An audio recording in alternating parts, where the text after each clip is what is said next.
Game time decisions that you will feel night in and night out. We're going to go through every single thing, and I've got a great team behind me that's going to help me get the job done. I want this to be the place that people come to. We are going to hit every single one of those markets that you need to know about. There is not going to be a better place, I promise you, than Game Time Decisions. We will have everything at our disposal, and we will use that to our advantage. I'm Kevin Walsh. Tune into Game Time Decisions from 6 to 8 p.m. Eastern on SportsGrid.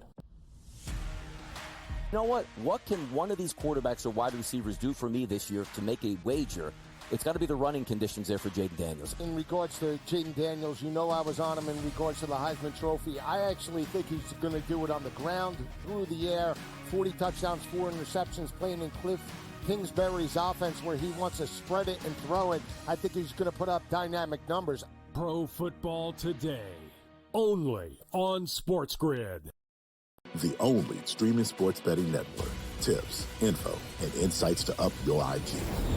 It's smarter to be on SportsGrid. New to the Live Golf Plus app. Watch Live Golf any way you want it. Follow any group. Replay any shot. Anytime, anywhere. Any questions? Watch Live Golf live and on demand. He had 4 grabs in the first half for just over 30 yards, was injured, came back in briefly, and then had to be carted off. We were pessimistic on Puka Nakua's injury to the same right knee, of that being a nothing, just a bursa, and that's it, as per Sean McVay. We felt there could be a small PCL component. The early line, only on Sports.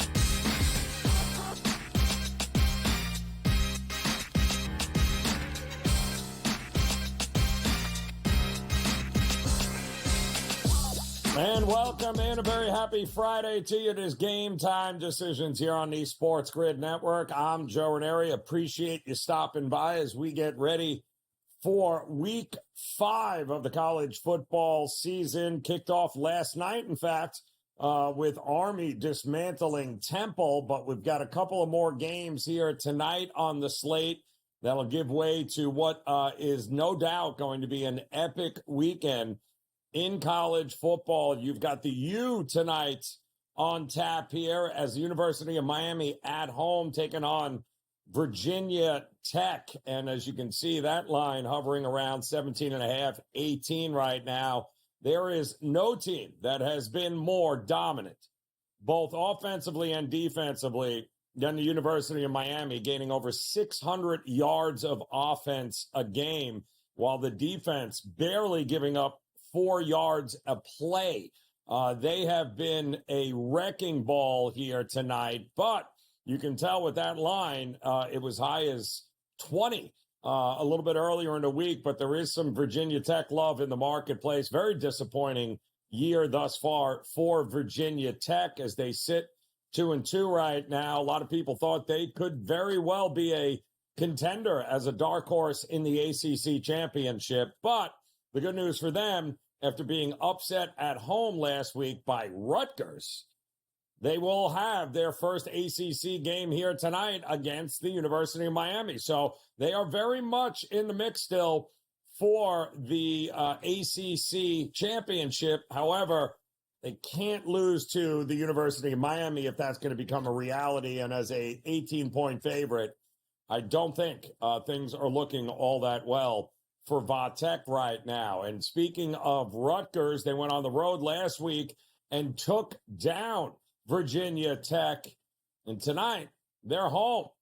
And they're taking on the University of Washington, who is will be, as far as I'm concerned, the best team that Rutgers has faced thus far. Washington traveling across the country. Rutgers opened up as a 3-point favorite at home. And a lot of people very high on Rutgers, as well they should be, as Greg Schiano really has this team playing with some confidence, both offensively and defensively.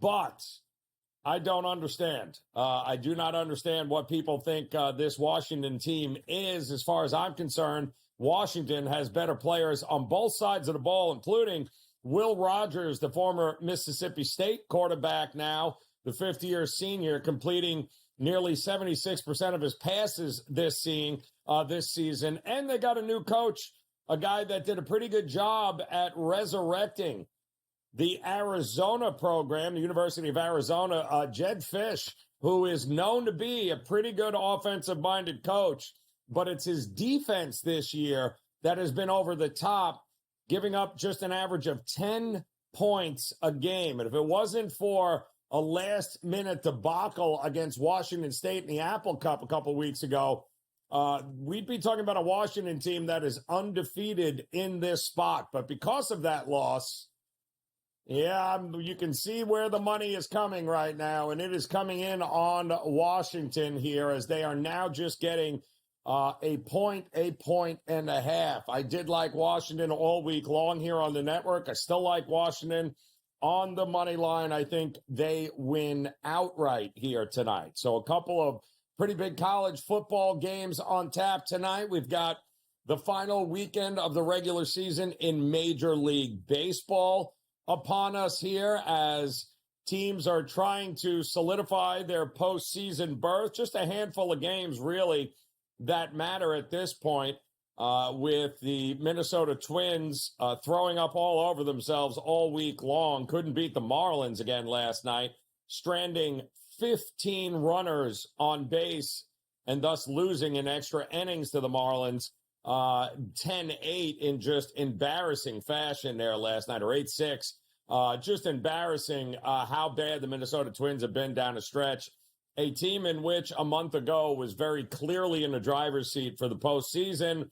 Now their magic number is 1. Any sort of combination of a Minnesota loss and a Kansas City and Detroit Tiger win will eliminate the Minnesota Twins, and that could happen tonight as Minnesota is at home.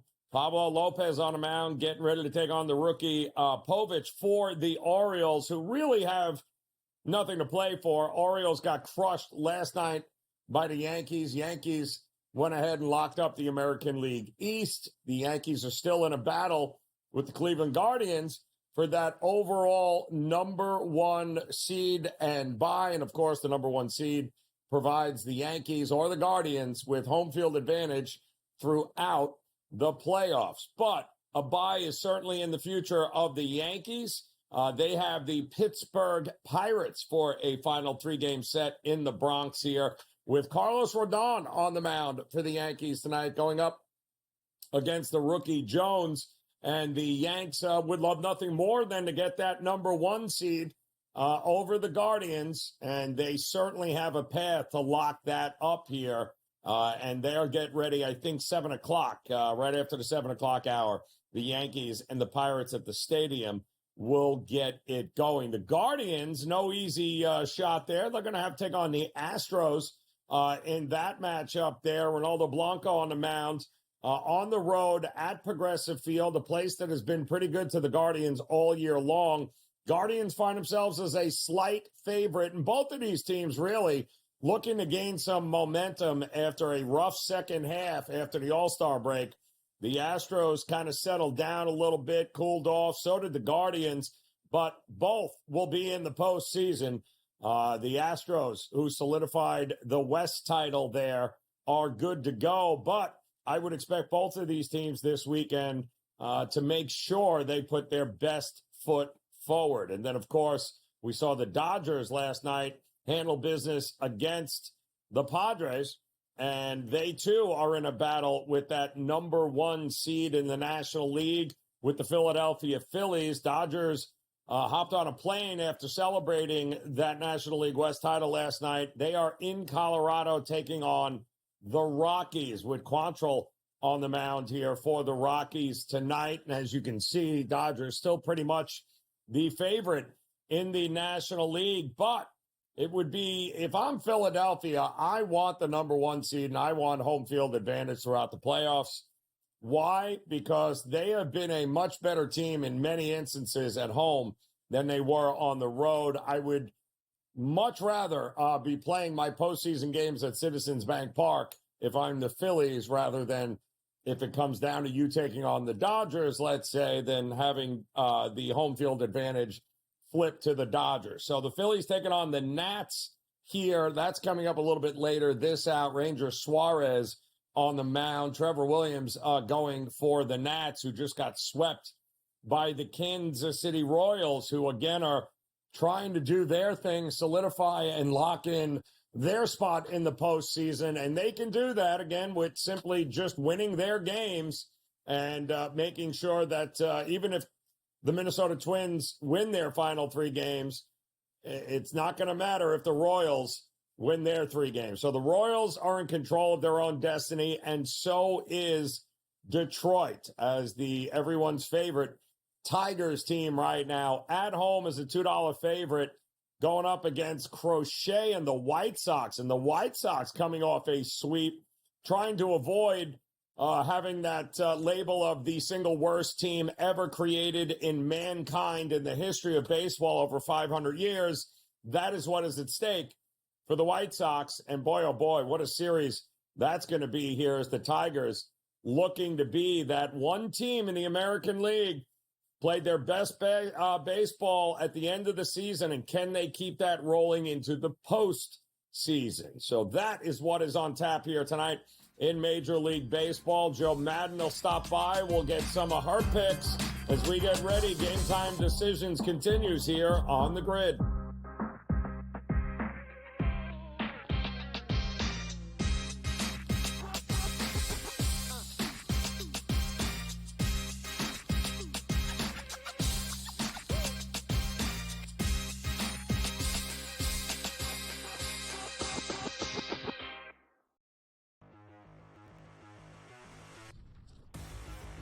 Do we have a fantasy star on our hands here, George? Here is the question with Jaden Daniels of the Washington Commanders. A lot of folks went into the fantasy season saying, hey, look, maybe this isn't Anthony Richardson, but it could be the next best thing. I'm here to tell you, I don't know. I'm sort of feeling like Daniels could be better than Anthony Richardson. I don't know if I'm going to go there yet, all right, but I think he's in the conversation, yeah. What did we hear at draft time? A lot of people wanted a quarterback who can move. Right? You don't want the guy who's going to take 5-7 steps and throw the football anymore because you want that additional rushing yards. You know, you get 50, 60 yards, that's a touchdown. Right? That's why Josh Allen is so valuable. Lamar Jackson is so valuable. Right? You go up and down. Jalen Hurts. You go up and down here. I think Daniels is going to be a good quarterback. I think Washington got their guy, and he can throw the football too. We know McLaurin's a really good wide receiver. It may not be much else there. We'll see what McCaffrey can be. Luke McCaffrey can be there in time. But, you know, I do have hope for him. I think at season's end, he's going to be a quarterback one. It may be a low-end quarterback one, but a quarterback one nonetheless. Yeah, I was really impressed watching him in that game. All right, now Anthony Richardson, look, he's going to have a big year. He's going to have a big fantasy year. There's no question about it. I don't know about the long-term viability here. And look, give him credit. He hung in there with the Houston Texans. My fear for him, George, is that when you go back and you watch film, if you protect the deep ball against Richardson, he could hurt you with his legs. And that may be where all of his fantasy value is coming from. I cannot see him throwing 2 70-yard bombs like he did again. That should come in time, right? Practice time, I think he will get better here. I think Richardson's going to be fine. Does need to learn how to avoid hits. All right. Once again, that hit. Remember that hit from Tua last night? He initiated it. Slide. The rules are made for you not to get hit. Take advantage of them.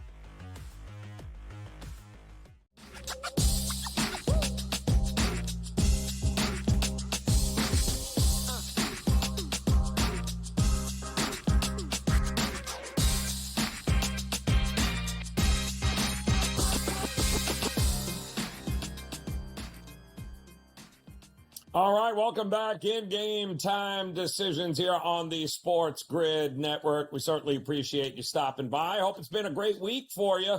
Hope it's been a profitable week for you because we got plenty going on here tonight as we get ready for week 4 of the NFL season, not to mention week 5 of the college football season. And don't look now, but the postseason in Major League Baseball is almost upon us once we get past this weekend and whatever is going to happen Monday with Atlanta and the Mets, which in many instances is a debacle on so many levels here. But we will have baseball on Monday, which is the day before the postseason is set to begin, as we welcome in our good friend Joe Madden in the house, keeping an eye on these games here tonight.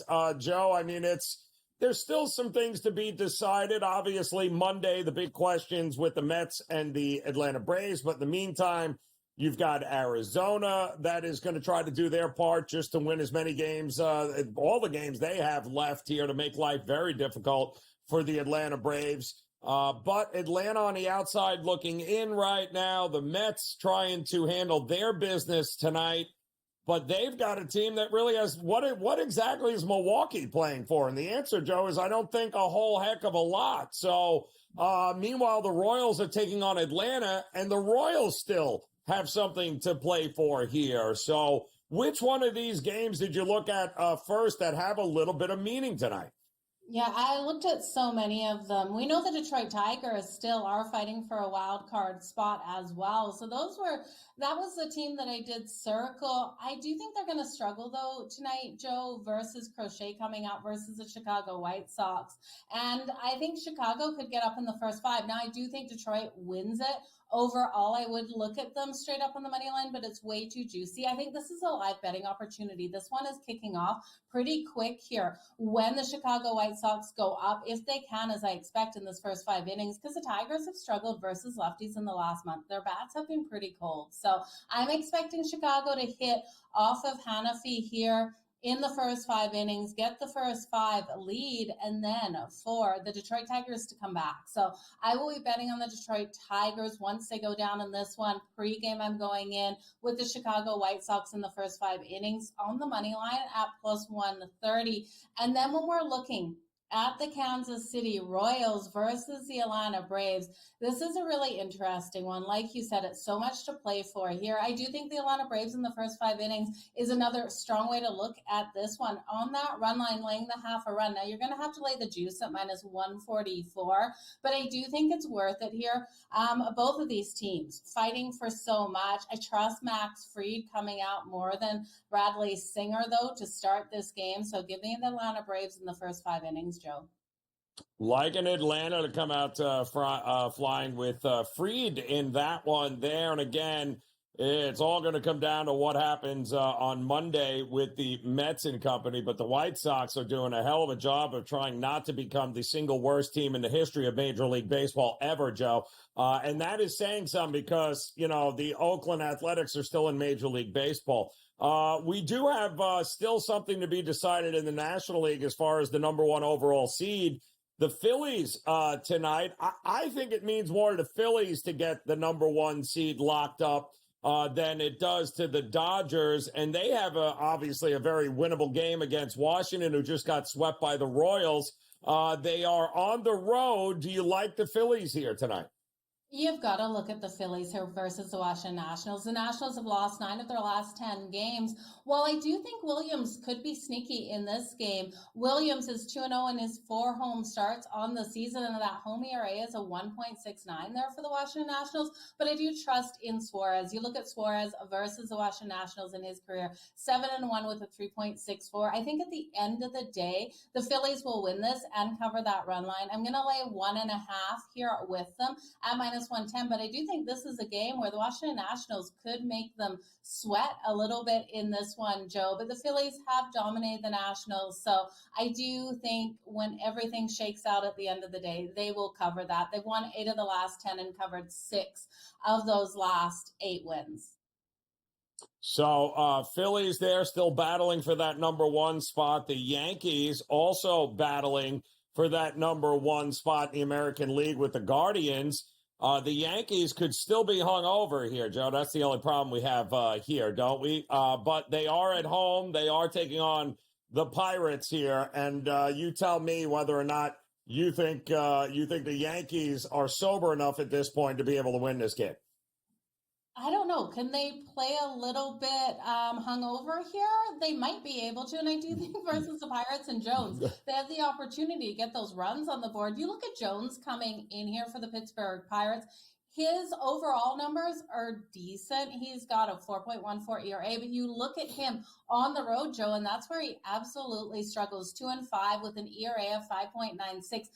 Can't trust him here on the road versus the Yankees, even if this team is hung over. I had a couple too many beers last night. I still think those big bats will come to play. I'm going to look at Soto for the home run. He's coming in at plus 360.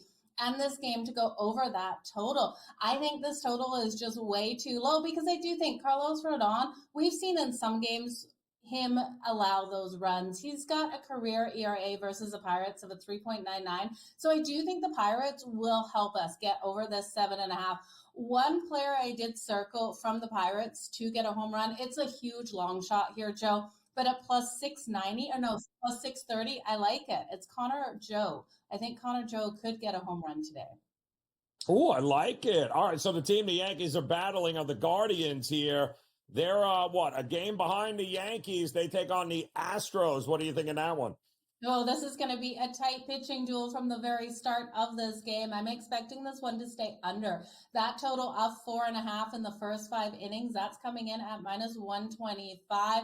I do think both of these pitchers, with Blanco coming out for the Astros, will be nice and strong in this matchup. It's got to be playoff style baseball in this one, Joe. I just can't see this one flying over. Now, I do worry about the full game total. We know when we get into that spot of extra innings maybe coming into play, I could see that in this one, and I don't want to touch it. So first 5 under 4.5 at minus 125. All right, we got a couple more games to go over. We'll do that when Game Time Decisions continues on the grid.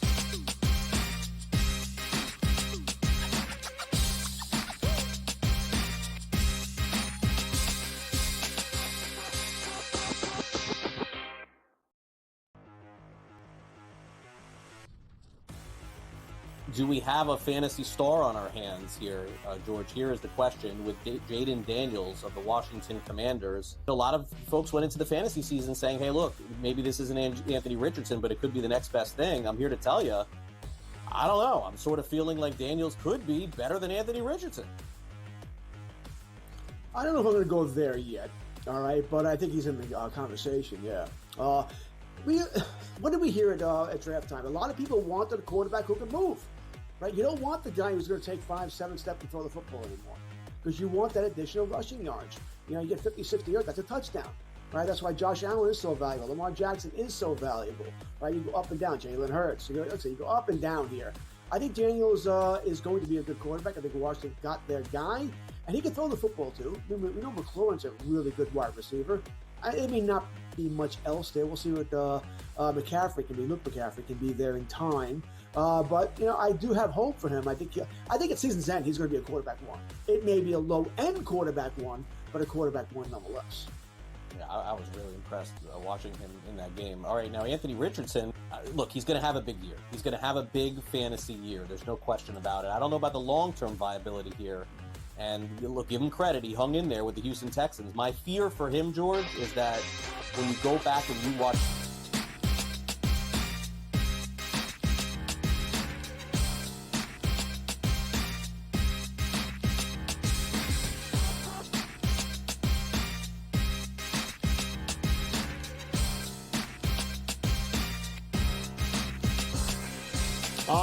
Welcome back in Game Time Decisions here on the SportsGrid Network. We appreciate you stopping by. Joe Raineri alongside Joe Madden as we've got some baseball on our mind. The final weekend of the regular season is upon us. Still got some meaningful games going on here in this final weekend, all culminating to that final doubleheader with Atlanta and the Mets on Monday.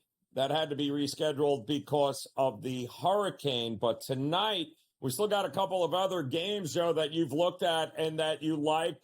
Tell me about Toronto, your Toronto Blue Jays with, I believe, Berrios on the mound, hosting the Miami Marlins, who had no problem dismantling the Minnesota Twins and ruining their postseason chances. So what do they do tonight against Toronto?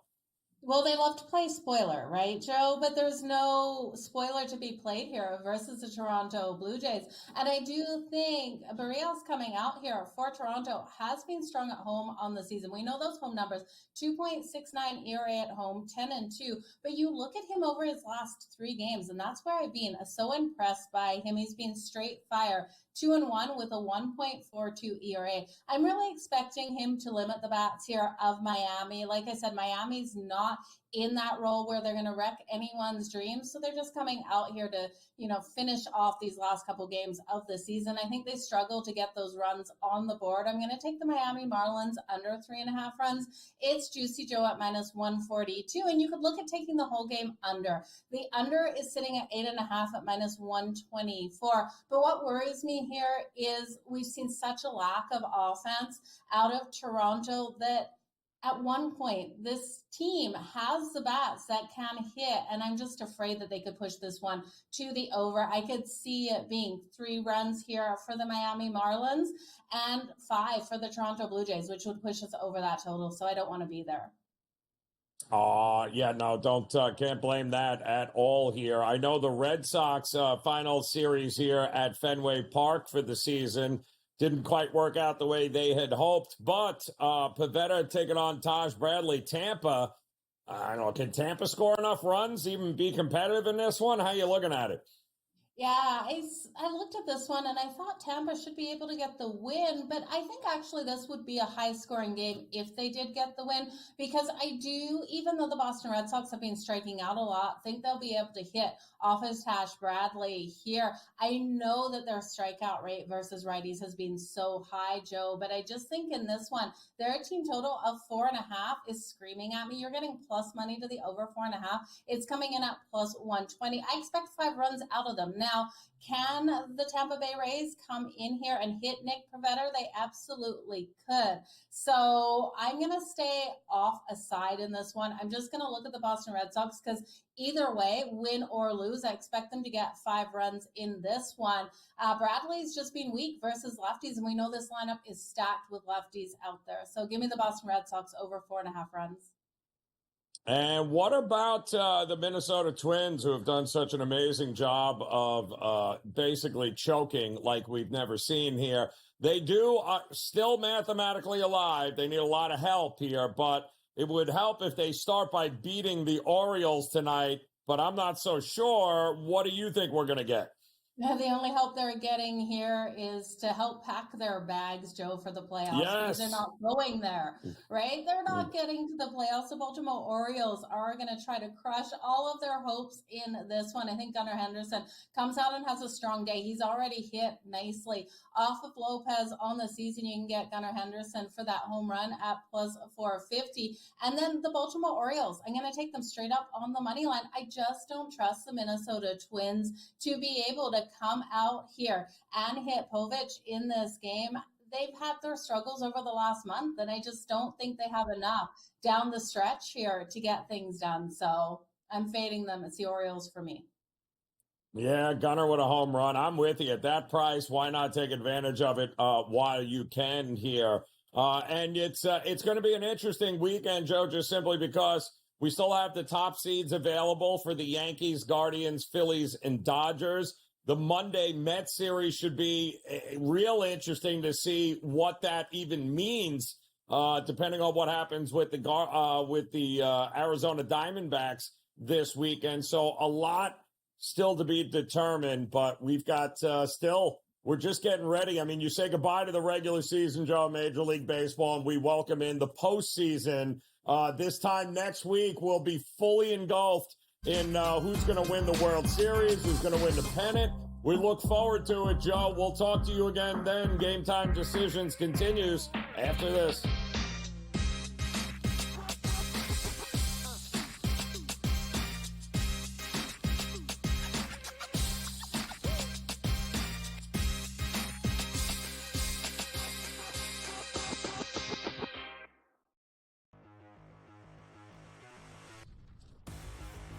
do we have a fantasy star on our hands here, George? Here is the question with Jaden Daniels of the Washington Commanders. A lot of folks went into the fantasy season saying, hey, look, maybe this isn't Anthony Richardson, but it could be the next best thing. I'm here to tell you, I don't know. I'm sort of feeling like Daniels could be better than Anthony Richardson. I don't know if I'm going to go there yet, all right, but I think he's in the conversation, yeah. What did we hear at draft time? A lot of people wanted a quarterback who can move, right? You don't want the guy who's going to take 5-7 steps and throw the football anymore because you want that additional rushing yards. You know, you get 50, 60 yards, that's a touchdown, right? That's why Josh Allen is so valuable. Lamar Jackson is so valuable, right? You go up and down. Jalen Hurts. You go up and down here. I think Daniels is going to be a good quarterback. I think Washington got their guy, and he can throw the football too. We know McLaurin's a really good wide receiver. It may not be much else there. We'll see what McCaffrey can be. Luke McCaffrey can be there in time.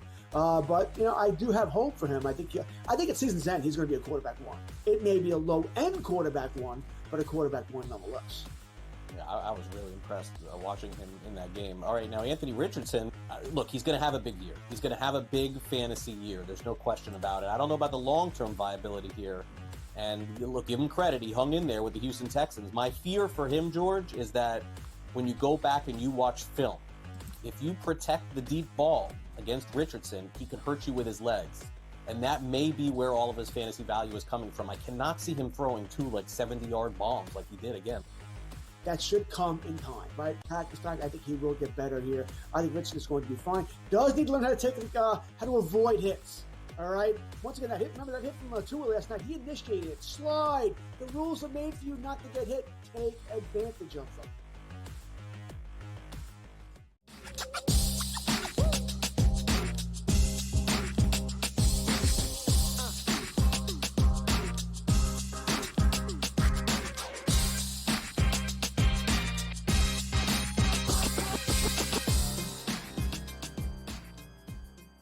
All right, welcome back in on this Friday. It is Game Time Decisions here on the SportsGrid Network. I'm Joe Raineri. Appreciate you stopping by as we're getting ready for Week 5 of the college football season. Let me just apologize ahead of time for our next guest, Colby Dant in the house.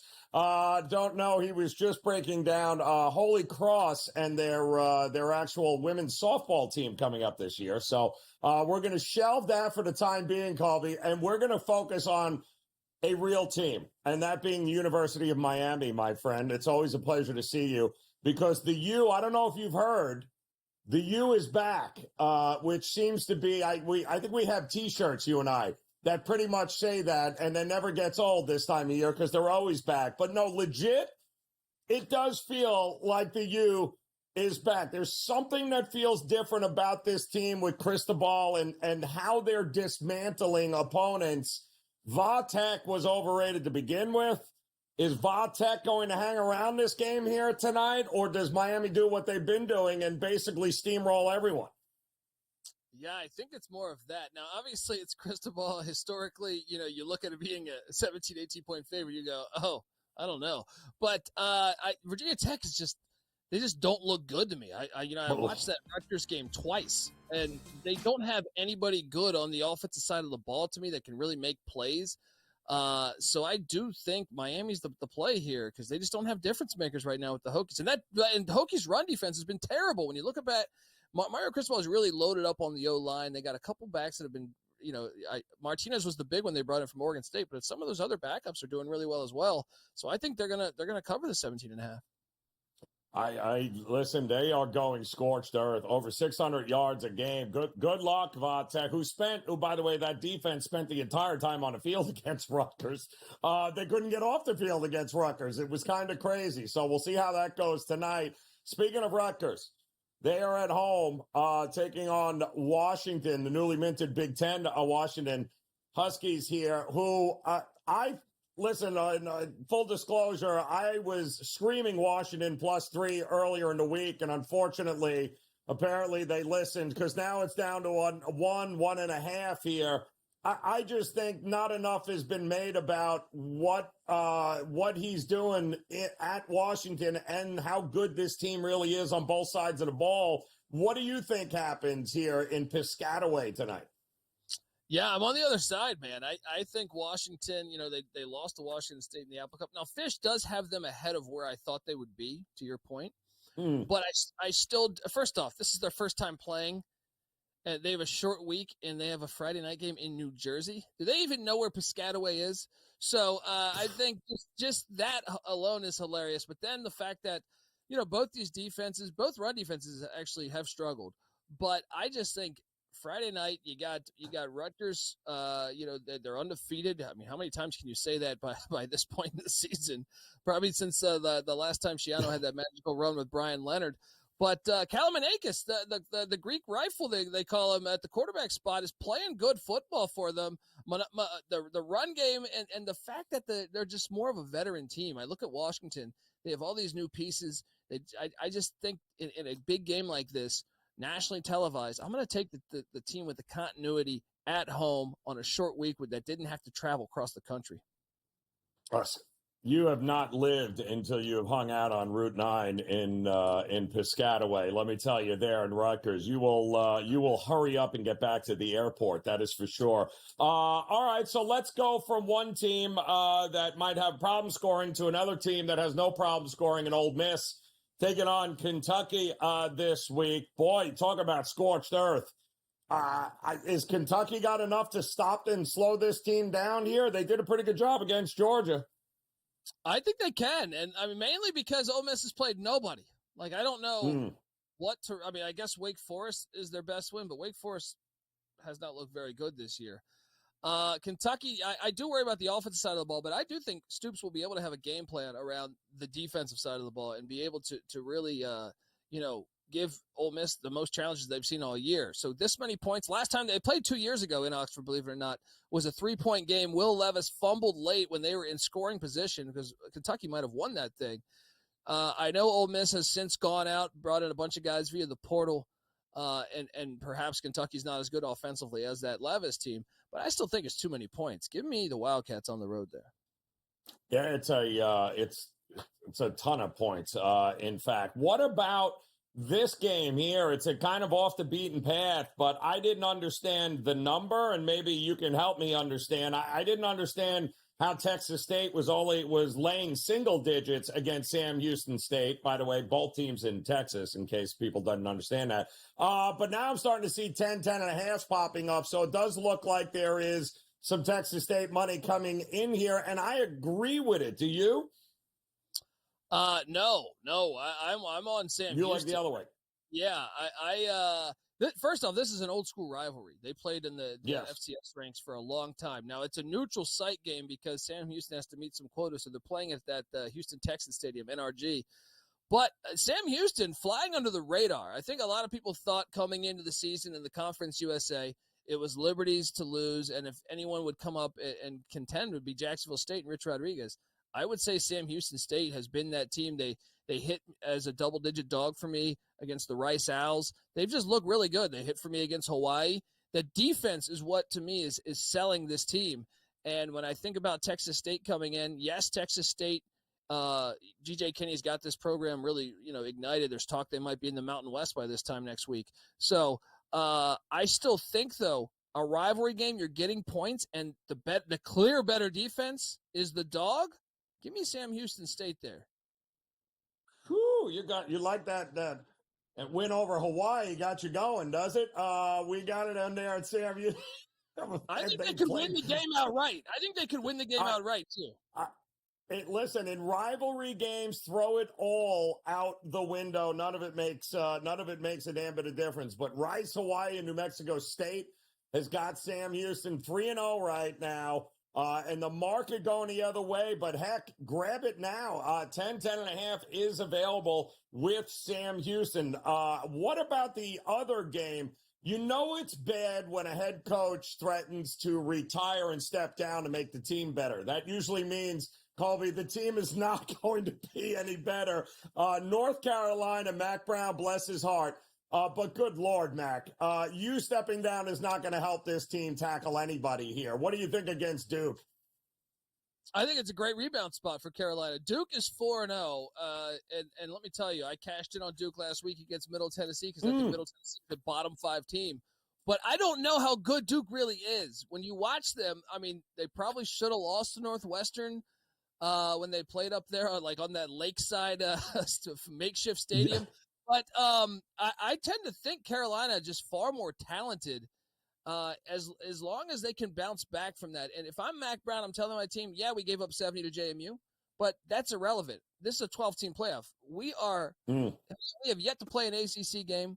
We take care of business here, win a rivalry game. I'm fascinated by the matchup because, he fired Manny Diaz. Mac Brown, when he was at Texas, fired Manny Diaz. Yeah. They played when Manny Diaz was at Miami, and Manny Diaz didn't shake his hand, and it was kind of controversial. So I do believe there's animosity between the two coaches.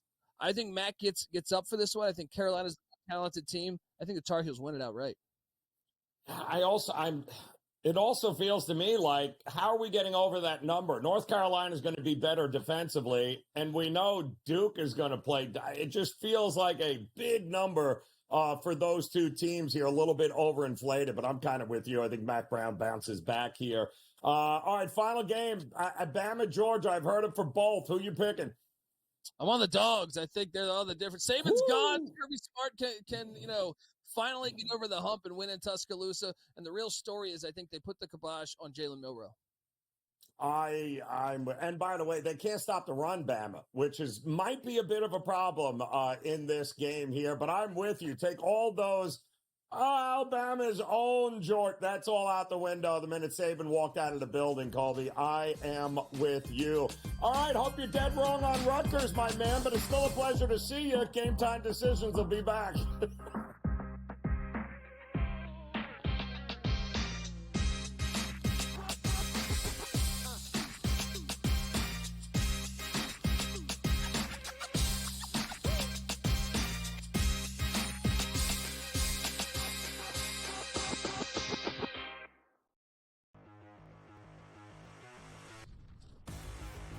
Do we have a fantasy star on our hands here, George? Here is the question with Jaden Daniels of the Washington Commanders. A lot of folks went into the fantasy season saying, hey, look, maybe this isn't Anthony Richardson, but it could be the next best thing. I'm here to tell you, I don't know. I'm sort of feeling like Daniels could be better than Anthony Richardson. I don't know if I'm going to go there yet, all right, but I think he's in the conversation, yeah. What did we hear at draft time? A lot of people wanted a quarterback who could move. Right? You don't want the guy who's going to take 5-7 steps and throw the football anymore because you want that additional rushing yards.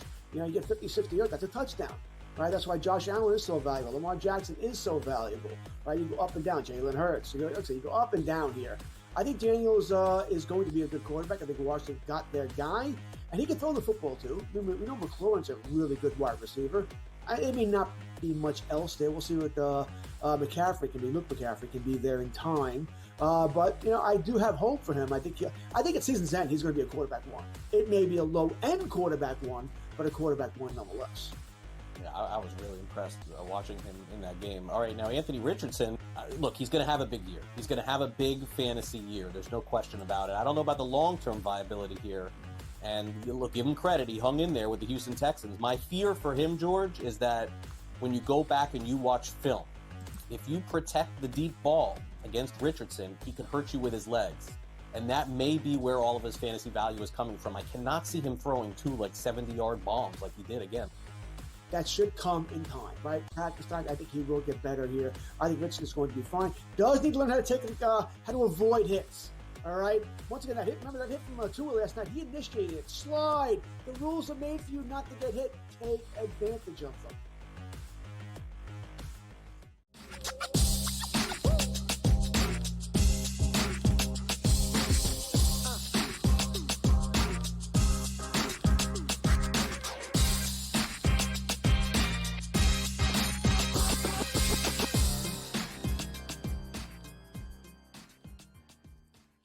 Welcome back in. Game Time Decisions here on a Friday. Can we believe it? The final Friday of September as we get ready to welcome in October, which means, of course, we've got postseason baseball just around the corner. We've got as far as I'm concerned, the NFL really starts to get going in October. And then, of course, we've got week 5 in college football The NHL already has got preseason games on the ice. That'll be here before we know it. So in addition to the leaves changing and all that other good stuff, October is a beautiful time of year in the sports world. You don't have to tell George Kurtz that, because he no doubt has been waiting 162 games just to get to the postseason in Major League Baseball, because, well, he knows and I know the Yankees are legit contenders here this year, which is kind of hard to believe, Kurtz, because it's been not easy, shall we say, the entire season for the Yankees. But if we're being honest, I kind of like the way they sit right now heading into the postseason, provided the pitching holds up. Could this be the year finally? It's been a while. What, 2009 since they hung a banner there?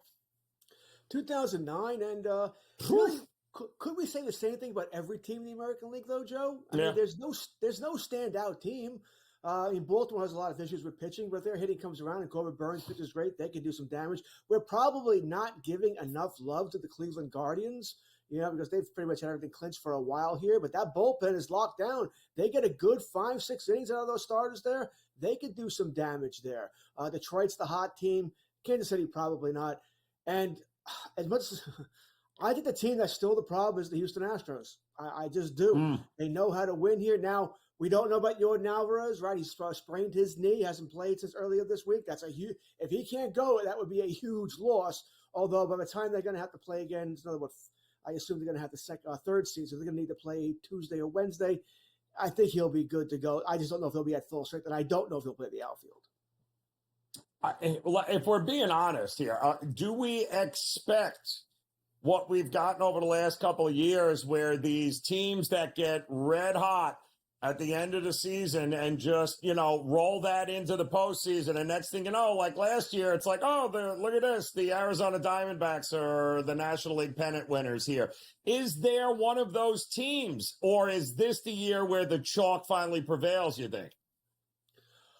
I mean, this is the problem, right? Because the Yankees, the Guardians, the Phillies, and the Dodgers, after Sunday, they're not going to play again until Friday or Saturday. I think the American League goes Saturday and the National League goes Friday. So that's five or 6 days off. So that's always the argument. What would you rather have the rest? Well, of course you would, right? You get to set up your rotation the way you want it. Any nicks and nicks, bruises, little injuries there, they should heal up by then. So you want the rest, but you could come out cold. I mean, think about it. If anyone's got to face Tariq, if the Tigers win, you got to go face Tariq Skubal in Game 1 if they can line it up right. But you face automatically you face the Cy Young guy Game 1. You haven't played in a week. That can be tough. So that's why I think sometimes there is an advantage to a wild card team if you know you're going to win. All right, it's better than the one game. Now it's 2 out of 3 here. I still rather have the rest, but I think there's a reason why wild card teams have more success, because they're ready to go from Game 1 on here. Where those teams that have a rest, it might take them a game to get going. It's interesting, too, because I do think if I'm Philadelphia, I want to guarantee every series I have home field advantage. They can do that. They're a game up on the Dodgers. They can lock it in. I think it matters more to the Phillies. And if I'm the Yankees, I don't want Progressive Field to be the home field here throughout the playoffs. I want it to be the Bronx, don't you? I do, but apparently the Yankees don't care. If you've seen the lineup tonight, they have a 1-game lead over Cleveland. Now, they do have the tiebreaker as well. So Cleveland pretty much has to win out and have the Yankees lose out. It doesn't quite work out that way, but it's close. But the Yankees lineup tonight, there's no Judge. And he pretty much told you last night that he was going to party and take the game off. He said that. His words, not mine.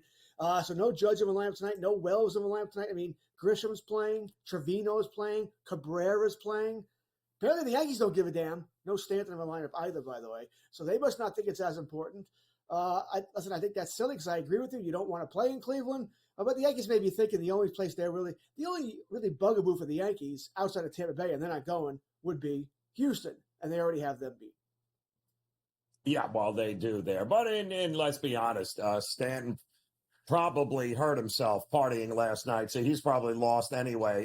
So whether he's in this lineup or tonight won't really make a darn bit of difference here. But what did you think? What is it going to matter, you think, come Monday, Kurtz? Put the crystal ball together. The Mets and the Braves are going to play a doubleheader Is it going to matter?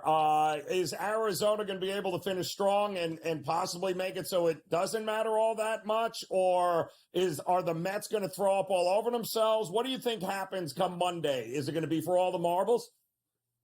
I think it's going to be for all the marbles. I think Atlanta and the Mets are going to have to play to decide who gets in. I don't think it'll be a seeding thing. I mean, it certainly could be, but I don't think so. I don't think the Mets are going to throw up all over themselves this weekend. Milwaukee has almost nothing to play for. Now, could be a little thing there. You know, the Mets GM, Stearns, used to be the GM of Milwaukee. So maybe they want to stick it to him. But still, they're not going to have any of their starters go past 4 or 5 innings, right? You're still setting up for the playoffs. Remember, Milwaukee does not get a bye, so they have to play on Tuesday. So they're not going to do anything silly. I think they would like to beat Stearns and the Mets, but they won't go out of their way to do it here. Atlanta, Kansas City, is that game even being played tonight with everything that's going on there? I think I have more doubleheaders this weekend. So that's tough. But Kansas City needs to play, right? They need to win. That is not a gimme series for the Braves here. I think the Mets take 2 out of 3 from Milwaukee, and the Braves probably do the same to Kansas City, which means nothing changes and Monday has to be played. You know, you guys like to call me Captain Chalk.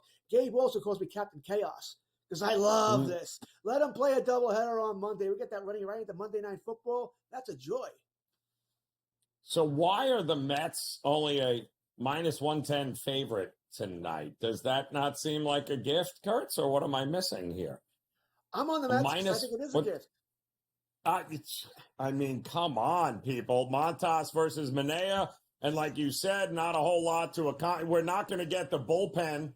You know, Devin Williams pitched last night. He ain't pitching tonight in this game at all. So the Mets need to win. Milwaukee doesn't. This is going to be very interesting. That's for sure. All right, we'll check in with the NFL with George when we get back. Game Time Decisions on the Grid.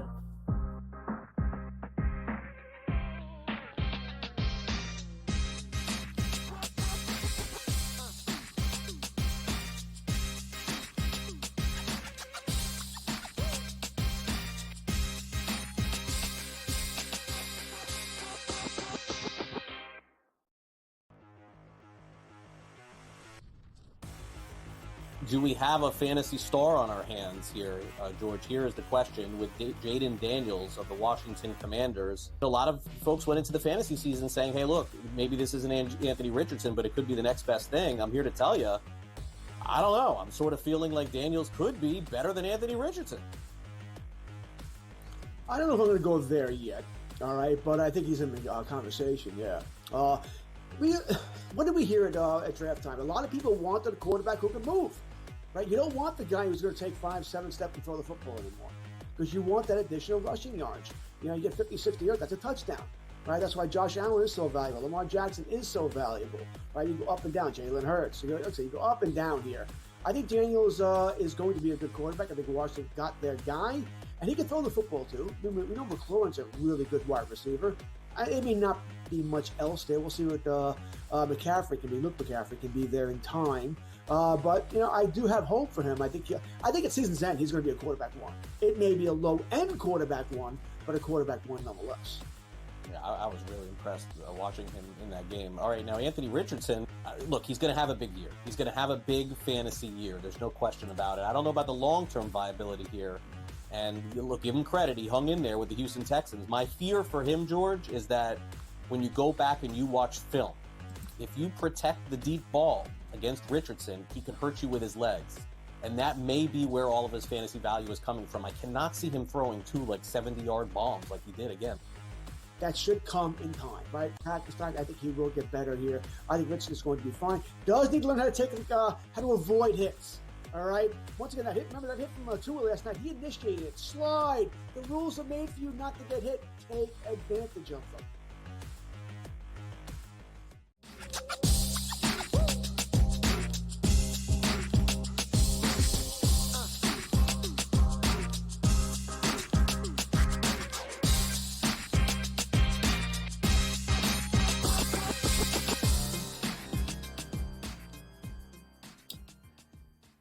All right, welcome back in Game Time Decisions here on the SportsGrid Network as we round out this first hour together. George Kurtz in the house with us. And George, all right, let's start here with what you saw from your Dallas Cowboys last night. A win is a win is all that matters. but maybe even more importantly is I could not have been more impressed with the bend don't break defense. Giants didn't run all over them, so they made some necessary changes on a short week. I thought Dak looked great, but he always looks great against the Giants. But you got to win the games you're supposed to win. They've done a pretty good job of that. What did you see from your Cowboys last night? Well, you started off correctly, right? An ugly win is better than a pretty loss, all right? And you take a W, a division game, road game, you want the W, you got it. It is a team that Dak owns. The Mariners don't own the Giants. Dak Prescott does. He was good, but not great. I mean, he only threw for 220 yards. They only got 20 points. It wasn't like they lit him up here. So it sort of is what it is here. Just the way the Cowboys are. It's Lamb and Ferguson. There's nothing else on offense, right? There's nothing else there. So if you cover those two, it's pretty much done for the Cowboys. Parsons, he looked invisible for about 3/4 of that game last night. He didn't do much of anything. Then he got hurt at the end. You probably heard McCarthy about an hour and a half ago say the injuries to Parsons and Lawrence are worse than expected. What does that mean? All right. This doesn't mean they're out long term. It means it's whatever worse than what McCarthy thought. They do have the extra couple of days to get ready. We'll see what happens here. I think Parsons has the high ankle sprain. Lawrence was the foot sprain. Lawrence has been dealing with that foot injury for, it seems like years, by the way. So, he could be out, and that's going to be a problem. The Cowboys play Pittsburgh on the road next week. Okay, fine. Not a good offensive team. But after that, I think they got Detroit, Philadelphia coming up. That's not good if he can't make it for those games. And Micah needs to be Micah. He needs to be that defensive MVP, which he has not been at all so far this season here. So it's a win. You take it from that. But if you ask me long term, I don't know if last night did anything to make me feel better about the Cowboys. All right, they got annihilated by Baltimore. I know the fourth quarter, fine. Got annihilated by New Orleans. You beat a Cleveland team that even the Giants beat. That win may not be as big as we thought it was after week one there. So I said, I don't know if there's anything here that makes me feel great about the Cowboys. Like that schedule, that's not fun. I mean, that was Atlanta thrown in there, another team that could score some points there. I think I saw San Fran, who will probably be healthy in there as well. Boy, that's not a fun schedule for the Cowboys. They have to get healthy. Yeah, no, they do. And at least they'll have a little extra rest to do that. Now, let's talk about a team that can actually win something. The Jets this weekend here, Kurtz, are at home in what is a terrible spot for Denver. I mean, let's be realistic. You're going to ask this kid to go. I don't think they flew home either. I think they've been practicing in West Virginia. But you're going to ask Bo Nix to go on the road, beat Tampa, and then what? Come to New York and beat a more rested Jet team who didn't play until last Thursday, so they got extra rest. The eyeball test tells me the Jets are getting better and better each week. Rodgers versus Nix, Hackett versus Peyton with Hackett's quarterback. What are we missing here, Kurtz? And I'm with you, and I'm not a Jets fan, but everything you said is true. The Jets do look better. I think they'll get better and better each week here. I don't think they're going to hang 35 on them, but I think they win this game fairly easily. 24-10, 27-10. I'll be betting the Broncos team under. I don't think they're scoring points at all in this game. I think the Jets will close this down fairly easily. The only thing I'm worried about is I won't take any Garrett Wilson props. All right. Rodgers and him aren't on the same page yet anyway, but Surtain will be all over him. And we saw Surtain shut down Mike Evans last week. So they'll look for secondary receivers, Lazard. I think there's a big Breece Hall game coming as well. But I'm with you here. Jets win this one pretty easily. I will take the Jets. And I'll take the under. Yeah, which might be a problem if it was any other quarterback than Rodgers, who has no problem getting 10 different receivers involved in his game plan. So you're open. He'll get you the ball. That's why you went out and spent the money to go get him here. But certainly has an opportunity here. And Hackett has an opportunity to go ahead and say, oh, so I was a terrible coach, huh, Sean Payton? All right, we'll see how that rolls there. Should the 49ers, with all those injuries, still be a double-digit favorite this week against New England? We have not had a double-digit favorite in the NFL yet, Kurtz, which is crazy. No, they that's sort of a sign of the season, right? Take the team getting the points. I can't take New England getting the points. Did you see that game against the Jets? I know you did. That was ugly. I think May would have started today if not for San Fran here. I may not bet on San Fran, but I'm not betting on New England either. But I think San Fran wins this game pretty handily. They're an angry team after blowing that game versus the Rams last week. Yes, they are there. Kittle looks like he'll be back in that one as well. All right, Kurtz, enjoy your weekend. Don't pull a hamstring. Game Time Decisions will be back another hour next on the Grid.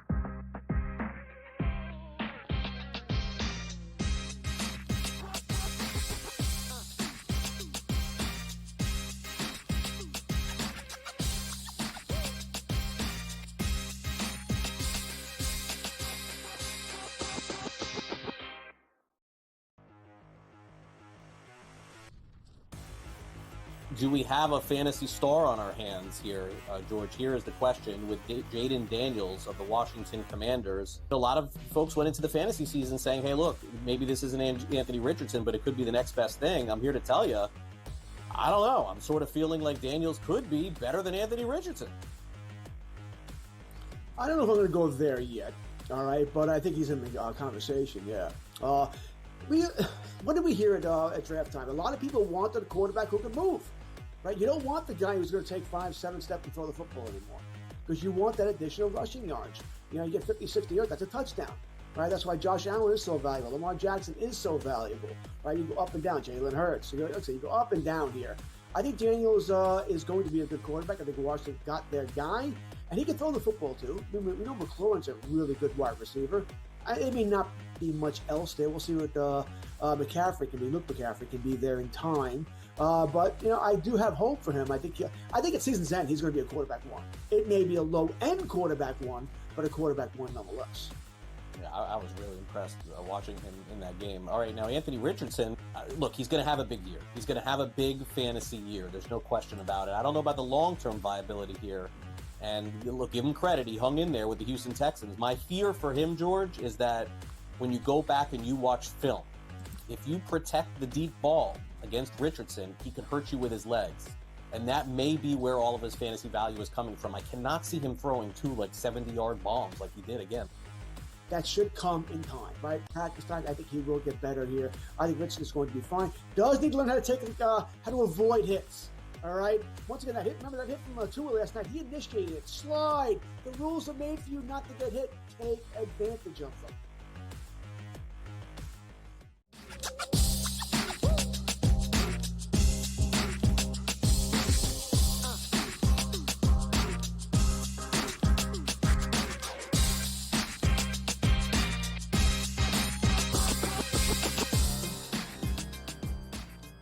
All right, welcome in Game Time Decisions. A very happy Friday to you as we look to close out the month of September 2024. What a time of year it is. College football, couple games tonight, in fact, with the U getting ready to take center stage in an ACC battle against Virginia Tech. Also, Rutgers undefeated at home, taking on Washington as Washington welcoming itself into the Big Ten here tonight in Piscataway, New Jersey. That you've got going on here tonight. We got plenty of Major League Baseball action, the final regular season.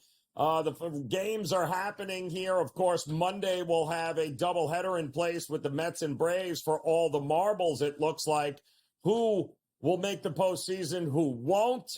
So we've got a lot of that. Not to mention, of course, the NFL Week 4. And, oh, yeah, this other thing going on right now as the headlines and the phone was blowing up today in the President's Cup, of all things, if you can believe that. I know Brady Cannon's laughing because he knows as well as I know the last day after yesterday – and the Americans off to just a smackdown, which is what we all thought was going to happen in this President's Cup, Brady. What a turn of events here. They go out and sweep the matches today, the international squad. And just like that, Brady, we're heading into the weekend, all knotted up here at 5 apiece here. What did you see here today? Were you shocked as I was? I don't say I was shocked, but I was definitely surprised to see that it was a 5-0 sweep. Whether it be the Europeans in the Ryder Cup or the internationals, anybody that is going against the Americans, they typically do better in alternate shot format. I don't know why that is exactly, but they always seem to beat us in alternate shot format. So I expect it. And, after getting beaten down 5-0 on Thursday, I expected some bounce back out of the internationals, but to go 5-0 and to sweep, that was incredibly impressive. And Joe, I think the international side played better today than the Americans played on Thursday. The Americans didn't just drub the international side on Thursday, even though it was a 5-0 sweep. There were some matches that were completely out of hand on Friday up there in Montreal. I mean, I think a 7-5 and a 6-4, and this. I mean, they won a couple of these matches just going away. If you look at the odds, it was interesting. I looked at the number last night after it was 5-0 in favor of the Americans, and they were minus 1,600. You could get the international side at 16-1 to come back and win this. Well, now it's even different than it was. I mean, even though we're at square one again, tied at 5 apiece, the price has come down on the American side. They went into the competition at minus 250. Now, after 2 days, they are minus 175, and the take back on the internationals is plus 225, and a tie is 10-1. So everything has changed here a great deal, but, kind of thank goodness as well.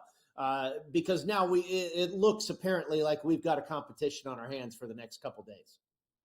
Yeah, the pairings were interesting today, to say the least. But listen, if you're Xander Schauffele and Patrick Cantlay, you cannot go out and lose 7-6. Like, are you kidding me here? Because that was match 6. That's how the day started for the Americans here, and it only got worse from there. I mean, Homa and Harmon were the only one where it really came down to stretch. That was a 1-up against Jason Day. I'm kind of scratching my head with some of these pairings and what we got from them here today. No? I thought the pairings were so good on day one on the American side. Jim Furyk, he went away from the typical Xander and Cantlay and Scotty and Burns, and he mixed it up. And he had Finau and Schauffele. That's a great team right there. He had Keegan Bradley, the rah-rah cheerleader with a guy that's been struggling in Wyndham Clark. And Wyndham Clark was able to really feed off of Bradley.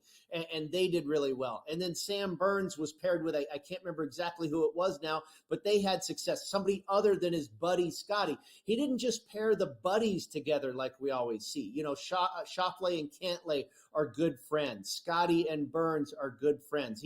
He mixed that up, and I thought it really worked great. And they went 5-0. Apparently, the Scotty Scheffler-Russell Henley pairing might be here to stay, and I think that one's excellent. That was the most competitive match of all on Friday.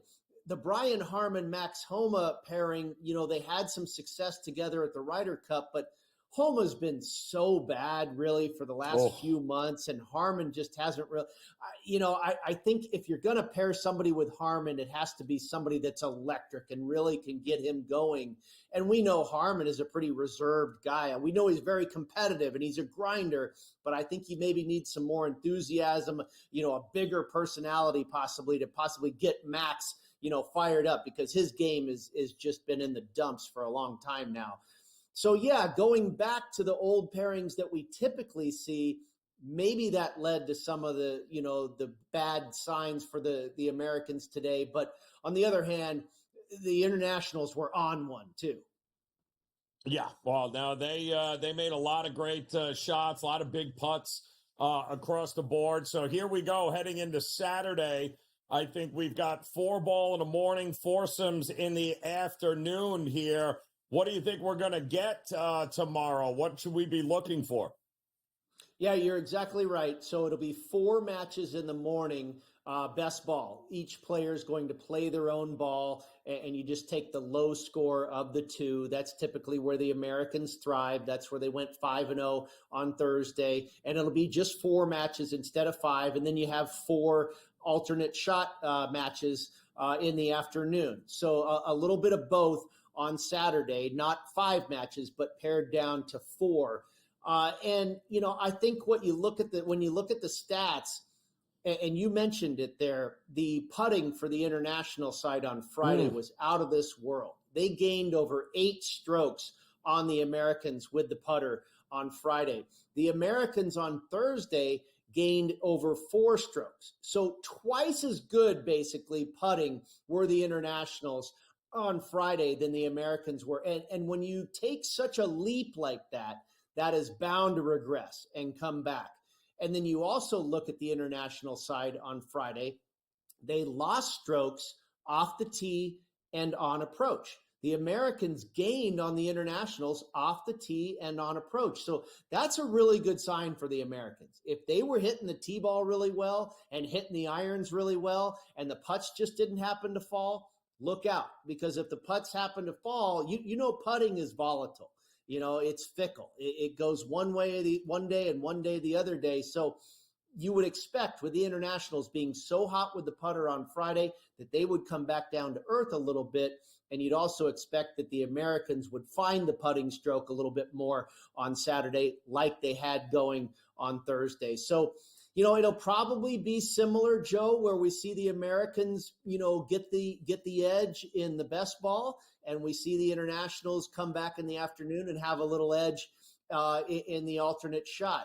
I think the Americans probably finish the day with a small lead. I'm hoping for that.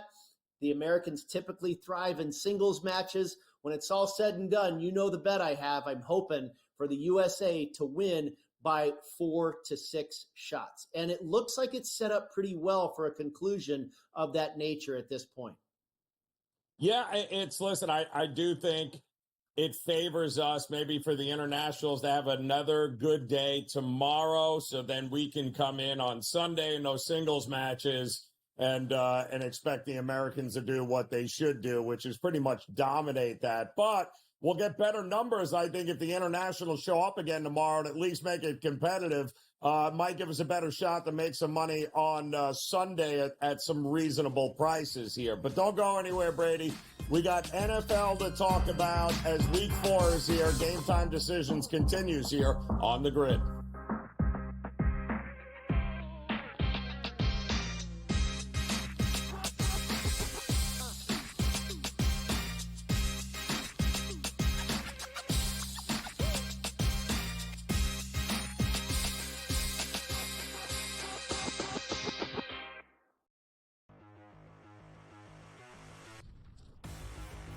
Do we have a fantasy star on our hands here, George? Here is the question with Jaden Daniels of the Washington Commanders. A lot of folks went into the fantasy season saying, hey, look, maybe this isn't Anthony Richardson, but it could be the next best thing. I'm here to tell you, I don't know. I'm sort of feeling like Daniels could be better than Anthony Richardson. I don't know if I'm going to go there yet, all right, but I think he's in the conversation, yeah. What did we hear at draft time? A lot of people wanted a quarterback who could move. Right? You don't want the guy who's going to take 5-7 steps to throw the football anymore, because you want that additional rushing yards. You know, you get 50, 60 yards, that's a touchdown. Right? That's why Josh Allen is so valuable. Lamar Jackson is so valuable. Right? You go up and down. Jalen Hurts. You go up and down here.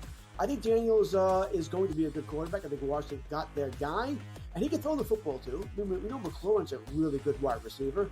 It may not be much else there. We'll see what McCaffrey can be. Luke McCaffrey can be there in time. But, you know, I do have hope for him. I think at season's end, he's going to be a quarterback one. It may be a low-end quarterback one, but a quarterback one nonetheless.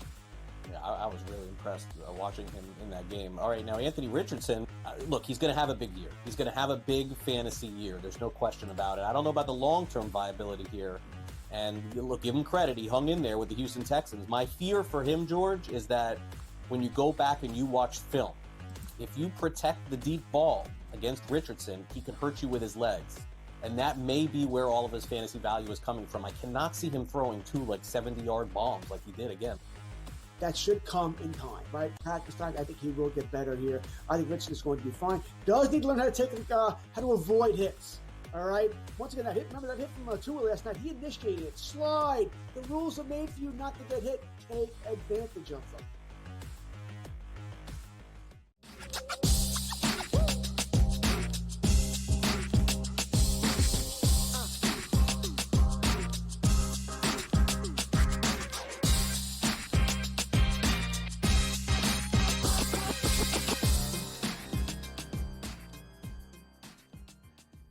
All right, welcome back in Game Time Decisions here on this final Friday of September. Can you believe it? I'm Joe Raineri. Appreciate you stopping by. Brady Cannon hanging with us here as we get ready.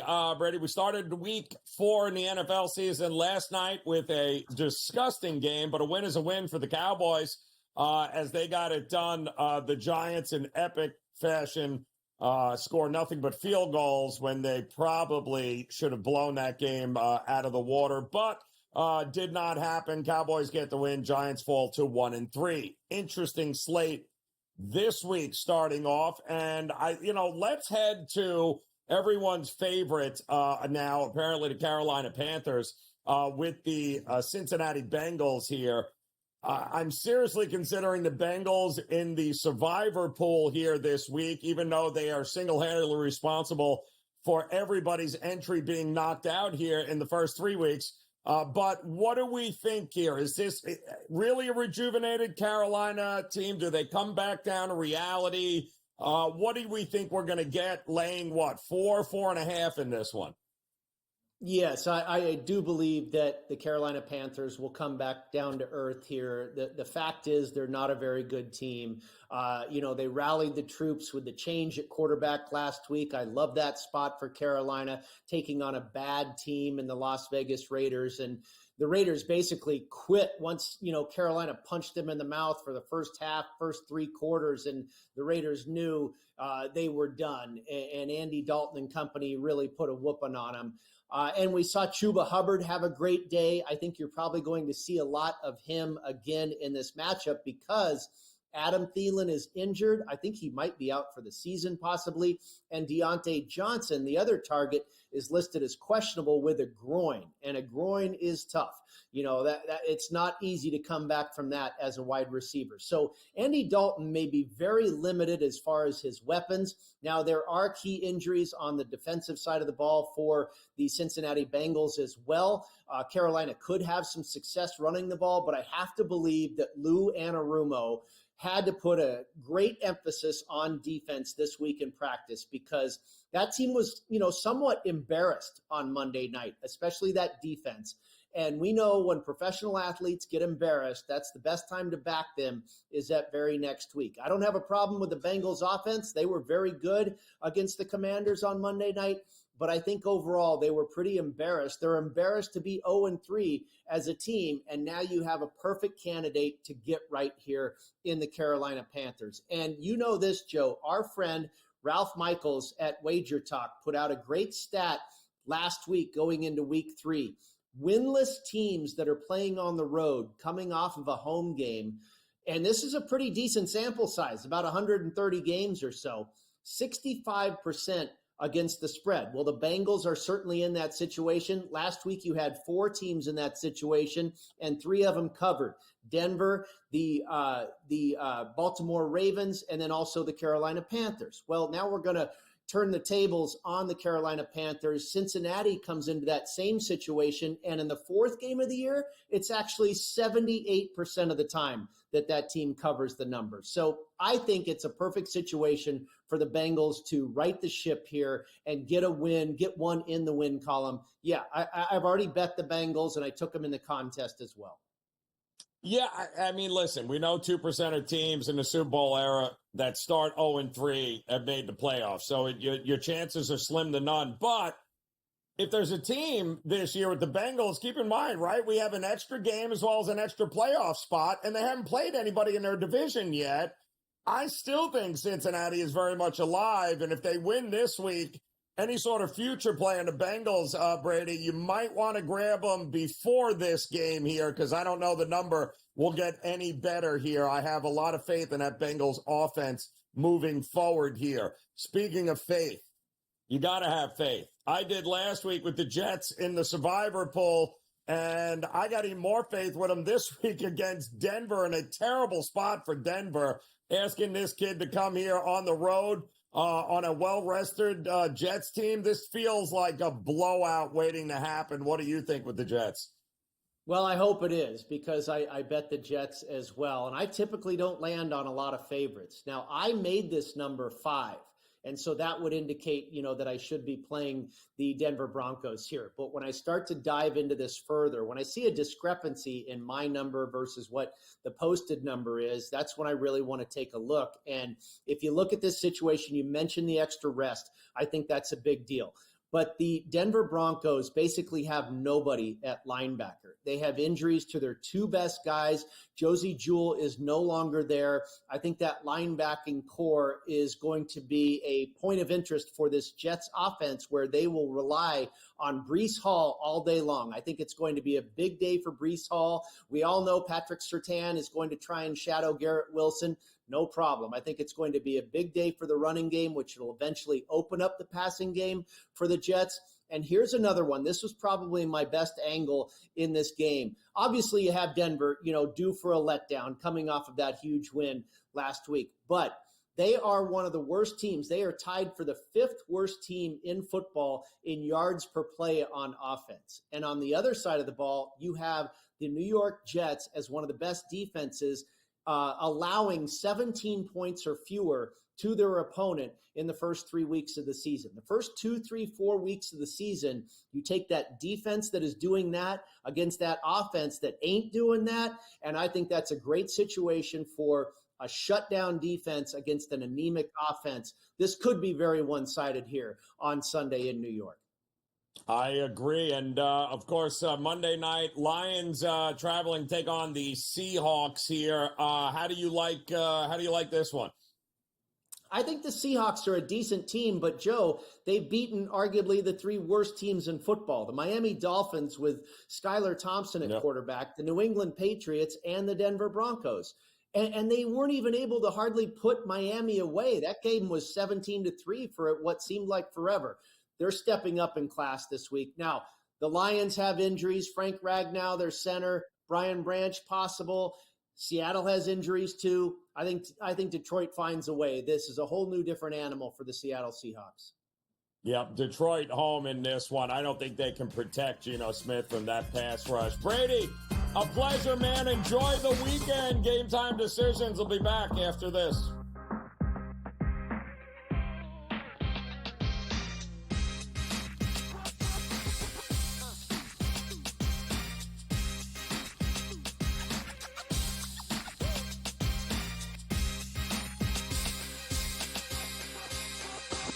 Want to know who to draft and who to avoid in fantasy football? Or want to know who to place NFL season future bets on?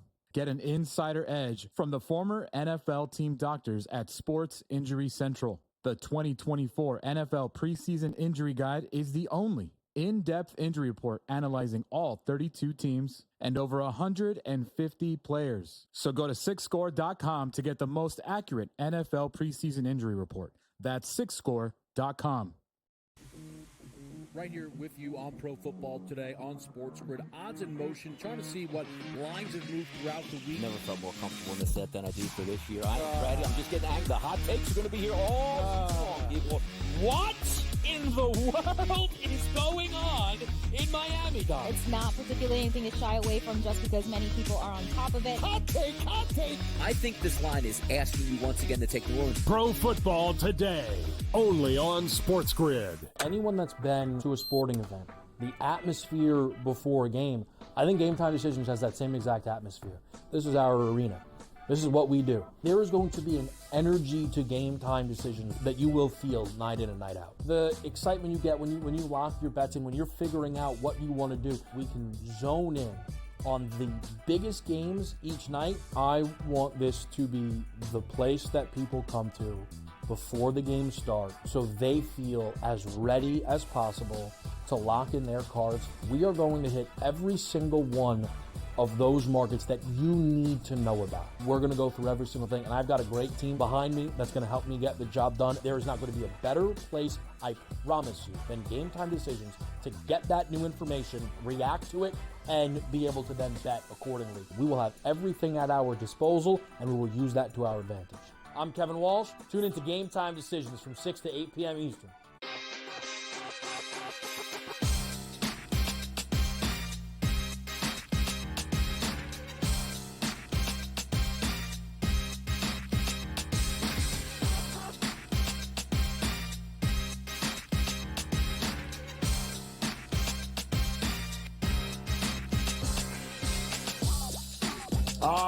welcome back in Game Time Decisions here on the Sports Grid Network. I'm Joe Raineri. Appreciate you stopping by as we've got Major League Baseball underway here today. The final couple of games of the regular season. The playoffs begin on Tuesday of this week. We will have, of course, a doubleheader for what could be all the opportunity to play in the postseason for the Atlanta Braves and the New York Mets. Because of the hurricane coming through Atlanta, they did postpone the games the Mets were supposed to have with Atlanta this week. They pushed it off to a doubleheader on Monday.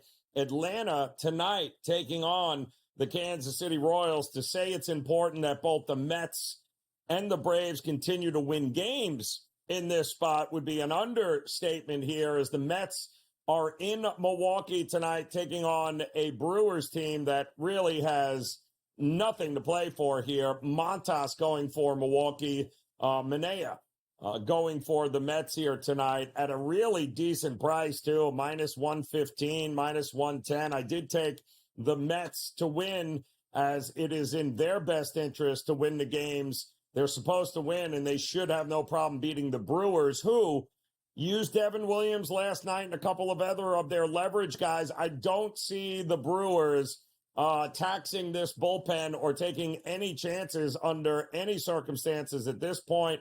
I do like the Mets even as a road favorite in that one here tonight. They are underway in Atlanta with the Royals, who are still fighting for their playoff lives. I mean, if you would have told me that we'd get to the final Friday of the regular season and that there was a very good chance that we'd have not one, not two, but three teams from the American League Central in the postseason, I would have laughed at you and said, pass the cookie or brownie you're eating at this point, because there is no way there are three teams good enough to make the playoffs. And yet, here we are. And maybe the one team that 6 months ago I would have said probably the Twins would be the one team I would pick from the Central. Well, guess what?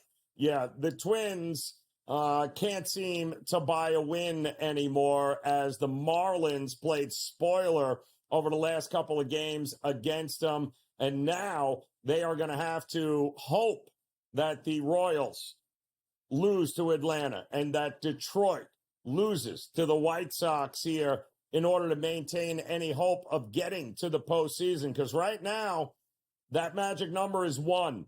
So any combination of a Twins loss or a Detroit/Royals win, well, that'll eliminate the Twins here. And quite honestly, at this point, nobody wants to see that. Twins, nobody wants to see it. But they got Baltimore coming up. The Royals, no score right now with Atlanta underway. No score also with the White Sox. Crochet on the mound taking on those Tigers. There is no score in that one as they are in the 4th inning.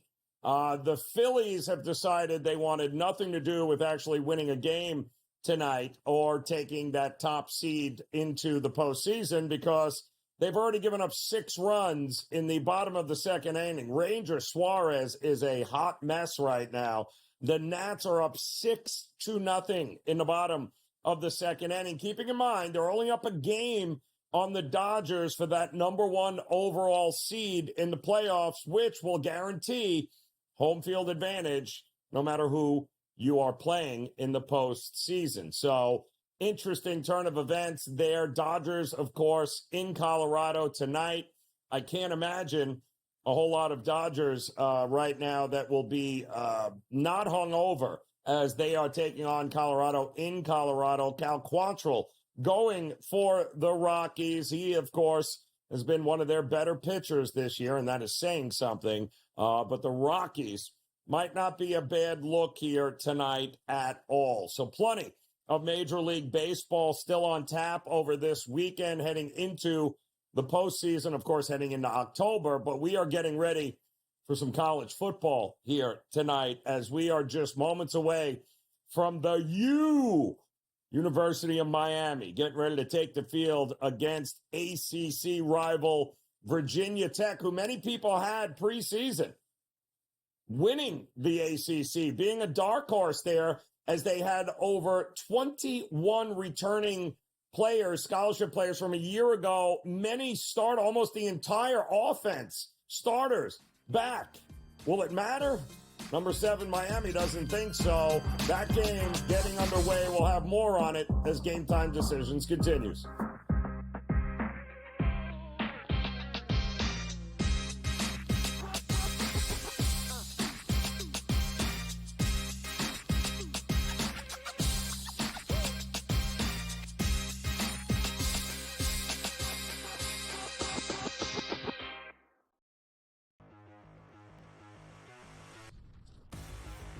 Do we have a fantasy star on our hands here, George? Here is the question with Jaden Daniels of the Washington Commanders. A lot of folks went into the fantasy season saying, hey, look, maybe this isn't Anthony Richardson, but it could be the next best thing. I'm here to tell you, I don't know. I'm sort of feeling like Daniels could be better than Anthony Richardson.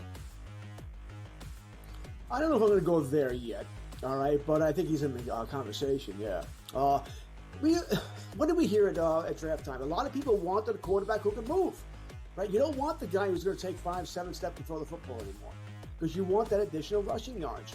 You know, you get 50, 60 yards, that's a touchdown. Right? That's why Josh Allen is so valuable. Lamar Jackson is so valuable. Right? You go up and down. Jalen Hurts. You go up and down here. I think Daniels is going to be a good quarterback. I think Washington got their guy, and he can throw the football too. We know McLaurin's a really good wide receiver. It may not be much else there. We'll see what McCaffrey can be. Luke McCaffrey can be there in time. But, you know, I do have hope for him. I think at season's end, he's going to be a quarterback one. It may be a low-end quarterback one, but a quarterback one nonetheless.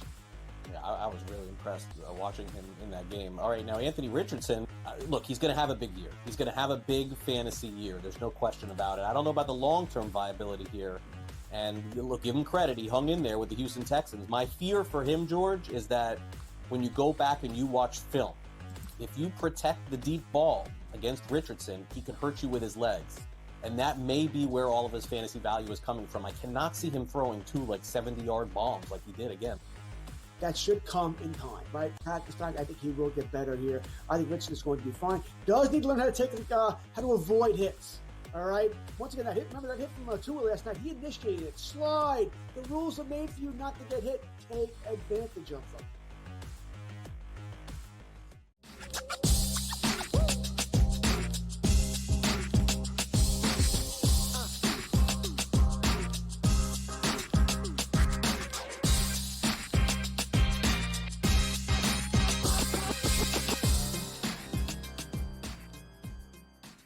All right, welcome back in Game Time Decisions. Exactly what we've got to do here. Make some decisions as we get ready for week 5 of the college football season. We are moments away from sunny South Florida as the U getting ready to kick off to Virginia Tech here, followed by, coming up top of the hour, the Rutgers, the undefeated Rutgers team taking on Washington.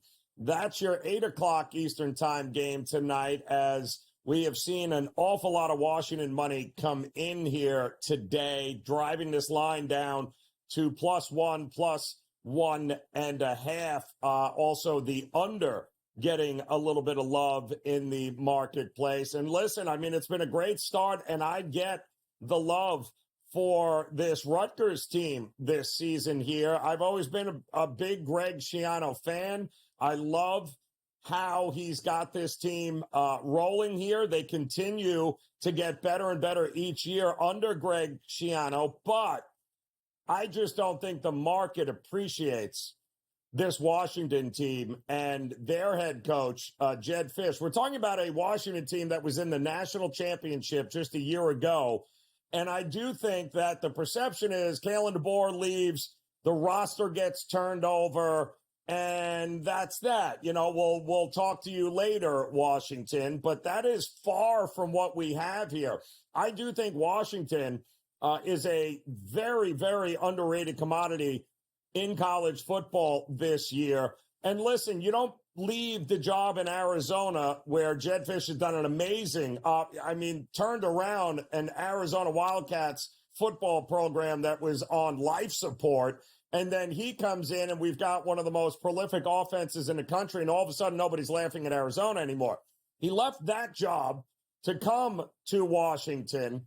And in doing so, while they might have lost a lot of players from that team last year, that national championship playing team last year, they had a top 30 recruiting class coming in, not to mention he got a 5-year quarterback to come over in Will Rogers, the former Mike Leach prodigy from Mississippi State, a guy that in his career in college has completed over 70% of his passes this year, completing over 76% of the passes. And quite honestly, they are just a field goal away from having won that Washington State game, the Big Apple Cup, and that to date is their only loss on the season here. And call me crazy.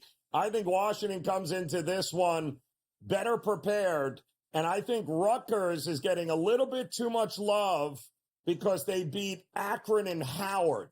Again, you beat two borderline JUCO schools here in Akron and Howard. And yet you didn't really outplay them in those games because you didn't out-yard them. They weren't trouncing by the number.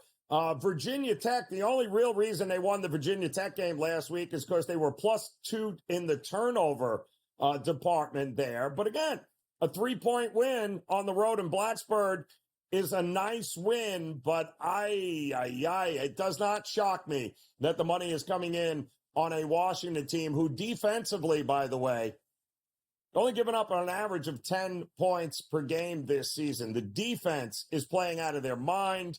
I get the better quarterback. I think the better offensive-minded head coach. Got him at 3 earlier in the week. I still think Washington wins this game outright tonight. That game coming up at the top of the hour, but the U laying 17.5, 18, total 54.5 right now in Hard Rock Stadium in Miami. They are getting ready to kick off here, and we just said Rutgers, Virginia Tech just could not get off the field, turned the ball over far too many times. Not good this year for Virginia Tech. It has been, we're talking about a team that brought back almost every starter on the offensive side of the ball from a year ago, and this is just not a good team. It does not seem to be gelling at all. They lost to Vanderbilt in overtime to open up the season as a big favorite. They lost at home to Rutgers last week, and now they got to take on a University of Miami team that has what could very well be the Heisman Trophy frontrunner in Cam Ward under center, former Washington State quarterback, who's only putting up over 600 yards of offense per game. They are averaging, you ready for this? Almost 9 yards a play. The defense barely giving up 4 yards per play. And I think maybe that's the big thing here is that you got a University of Miami offense. We expect them to be good with Mario Cristobal. But you have a Miami defense that is just dismantled a pretty good South Florida team, 50-15 last week, and they opened the season in the swamp and destroyed Florida. So this is a Miami team that looks, feels, and this looks a lot like the Miami of old. You never want to get too excited here because, Dave Sherapin knows we keep hearing the U is back this time of year every year.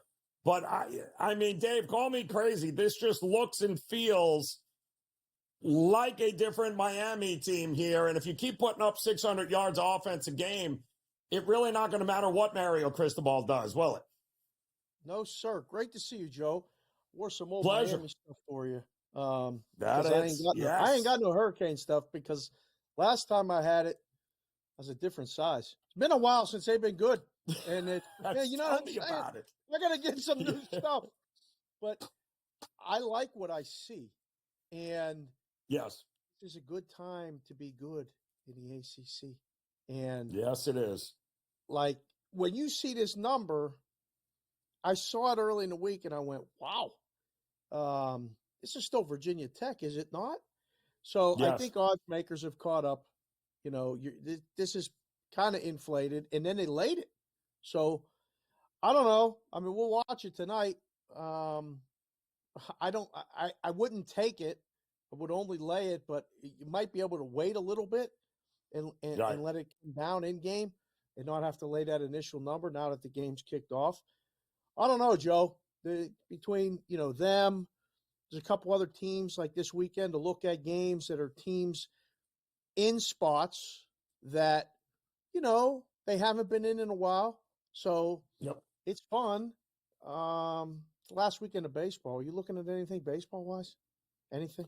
Yeah, we talked about this, and by the way, that Miami Marlins gear that you are wearing, they are up 5-0 on Toronto already in the top of the second inning. Also, if you're just joining us, so much for Rangers. Suarez and the Phillies taking that top spot in the National League. They've given up 6 runs already in 2 innings to the Washington Nationals, who just got swept by the Kansas City Royals. So not a great start here tonight for either Toronto or the Phillies. We still have no score, Dave, in the Tigers and the White Sox. The Astros are up 1-0 on the Guardians. But I thought the Mets number was interesting tonight with Manaea on the mound and the Mets needing to win and the Brewers not having to win, Dave. The Brewers ain't bringing in Devin Williams in this game. They're not going to use any of their high bullpen guys. Feels like a gift at that price for the Mets, doesn't it? I know. And I was going to come into Mets stuff, and I didn't want to get Kofsky upset or any of the other Mets fans that I was kind of putting it on them, but I saw the Timmy Trumpet video right before I came on, and, you couldn't see me here before I signed on, but I was dancing, and I was getting ready to bring it back. We're going to bring it all back for the Mets. They're not going to do Mets things. I think they're going to win 2 of 3 this weekend. I think they're going to be fine unless they do the Mets things, Joe. I mean, like this is a layup. It looks like a layup, Joe. Supposed to go in there and take tonight, win tomorrow, be good. You know what they say about layups. Oh, boy. Game Time Decisions. Come back and join us here on the grid.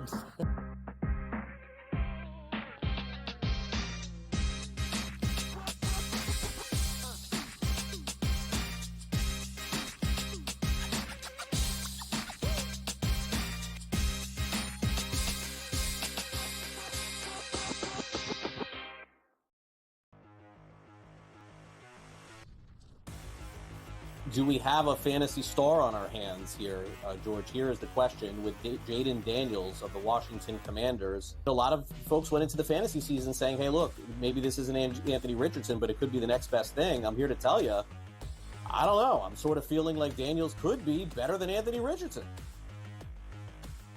I don't know if I'm going to go there yet, all right, but I think he's in the conversation, yeah.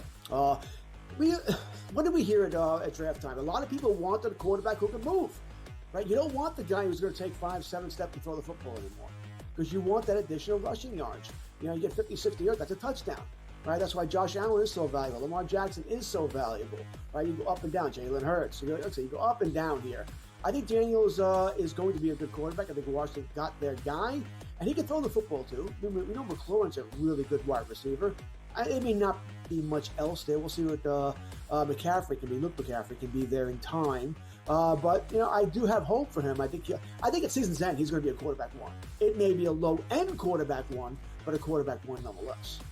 Yeah, I was really impressed watching him in that game. All right, now Anthony Richardson, look, he's going to have a big year. He's going to have a big fantasy year. There's no question about it. I don't know about the long-term viability here. And look, give him credit. He hung in there with the Houston Texans. My fear for him, George, is that when you go back and you watch film, if you protect the deep ball against Richardson, he can hurt you with his legs. And that may be where all of his fantasy value is coming from. I cannot see him throwing 2 70-yard bombs like he did again.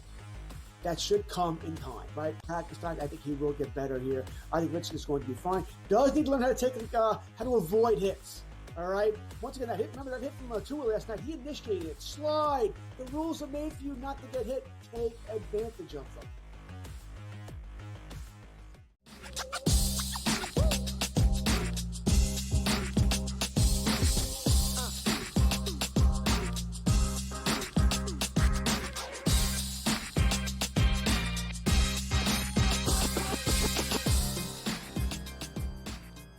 All right, welcome back in. Game Time Decisions here on the SportsGrid Network. Joe Raineri alongside Dave Sharapan, who at the top of the hour will be taking over with Scotty Wetzel and company, getting you all caught up, a little in-game live here tonight as we've got college football, Major League Baseball, getting ready for week 4 of the NFL season. And we've got things changed in a quick here, Dave, in this University of Miami game.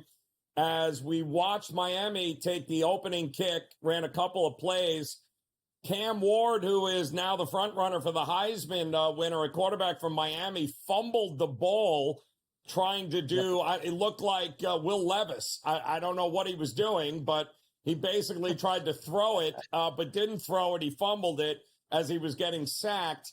They took over, and then 3 plays later, Virginia Tech touchdown. In-game number now from 18.5 to 8.5, and we still have 12.5 minutes to go. So if you didn't want to lay the number with Miami at 18.5, now's not a bad look here because if they tie this thing, it's going the other way.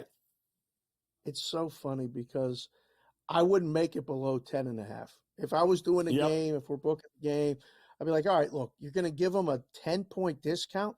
We're 4 minutes into the game, right? Not even. We're less than 3 minutes into the game. And you got a turnover in your own end and a quick, he should have been tackled in the backfield, maybe got a field goal attempt.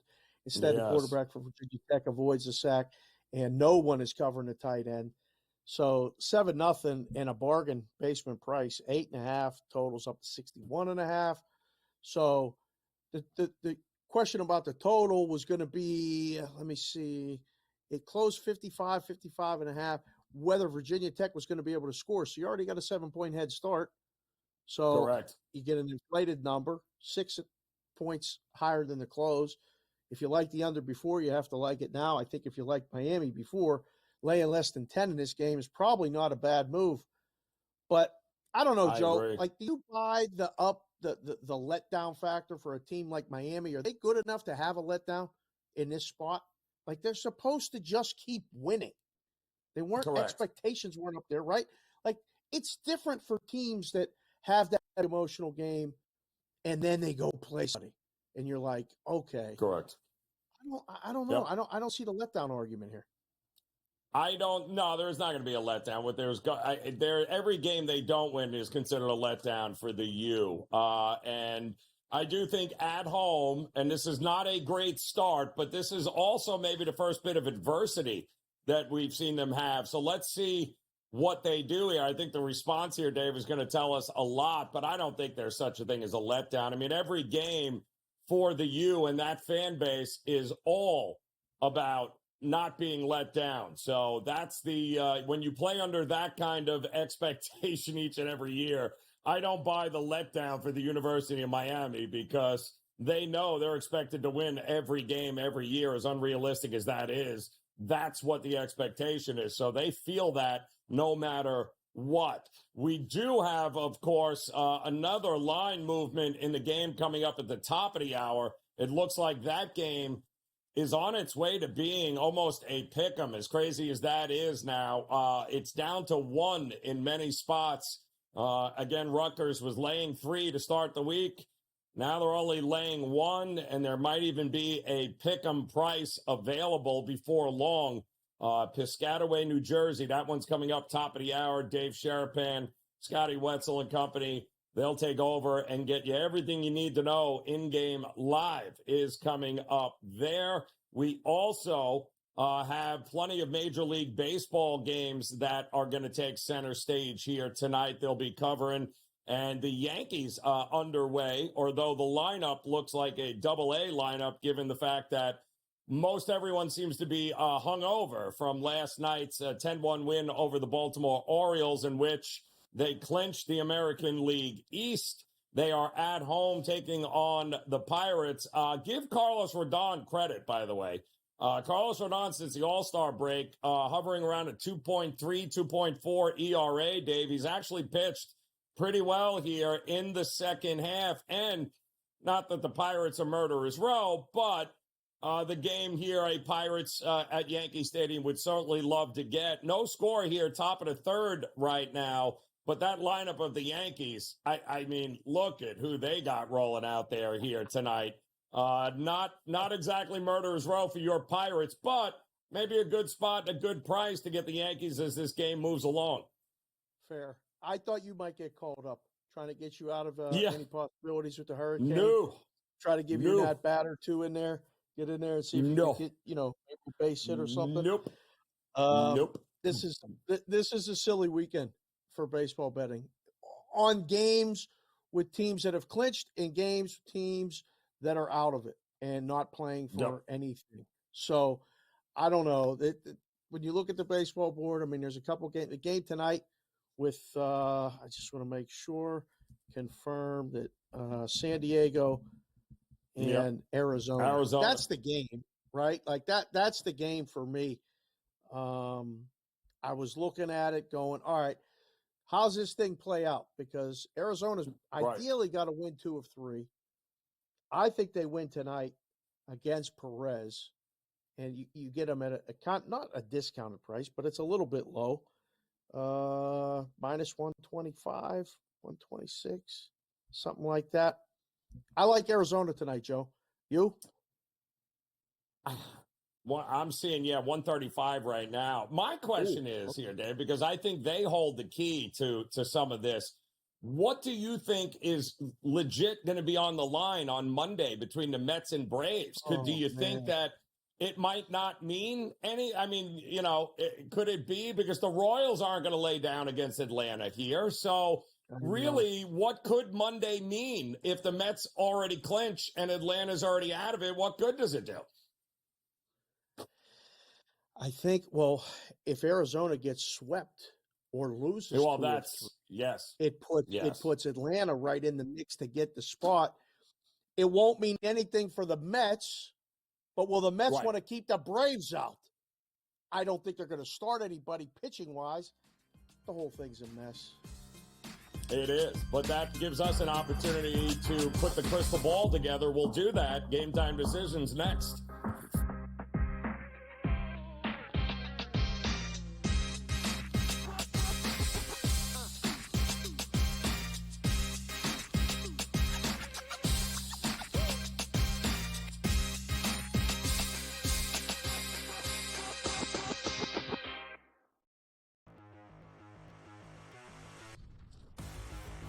Do we have a fantasy star on our hands here, George? Here is the question with Jaden Daniels of the Washington Commanders. A lot of folks went into the fantasy season saying, hey, look, maybe this isn't Anthony Richardson, but it could be the next best thing. I'm here to tell you, I don't know. I'm sort of feeling like Daniels could be better than Anthony Richardson. I don't know if I'm going to go there yet, all right? But I think he's in the conversation, what did we hear at draft time? A lot of people wanted a quarterback who could move. Right? You don't want the guy who's going to take 5-7 steps to throw the football anymore because you want that additional rushing yards. You get 50, 60 yards, that's a touchdown. Right? That's why Josh Allen is so valuable. Lamar Jackson is so valuable. Right? You go up and down. Jalen Hurts. You go up and down here. I think Daniels is going to be a good quarterback. I think Washington got their guy, and he can throw the football too. We know McLaurin's a really good wide receiver. It may not be much else there. We'll see what McCaffrey can be. Luke McCaffrey can be there in time.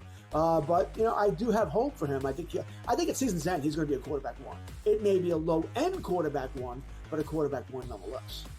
Yeah, I was really impressed watching him in that game. All right, now Anthony Richardson, look, he's going to have a big year. He's going to have a big fantasy year. There's no question about it. I don't know about the long-term viability here.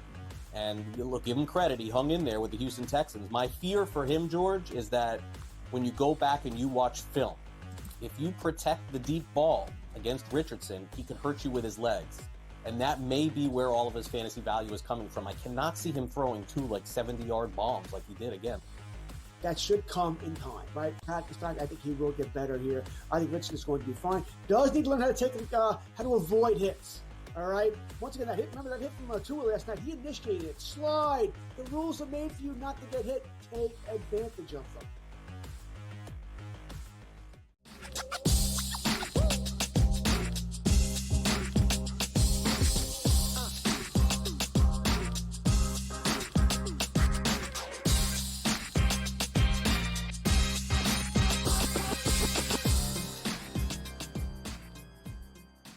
All right, welcome back in. Game Time Decisions here as we look to close out this edition on the final Friday of September. Dave Sharapan with us here, getting ready to take over in-game live. Coming up here in just a few. Dave, you'll keep an eye on all these Major League Baseball games. The University of Miami answers, by the way. They're inside the red zone a couple of plays later inside the 20 of Va Tech.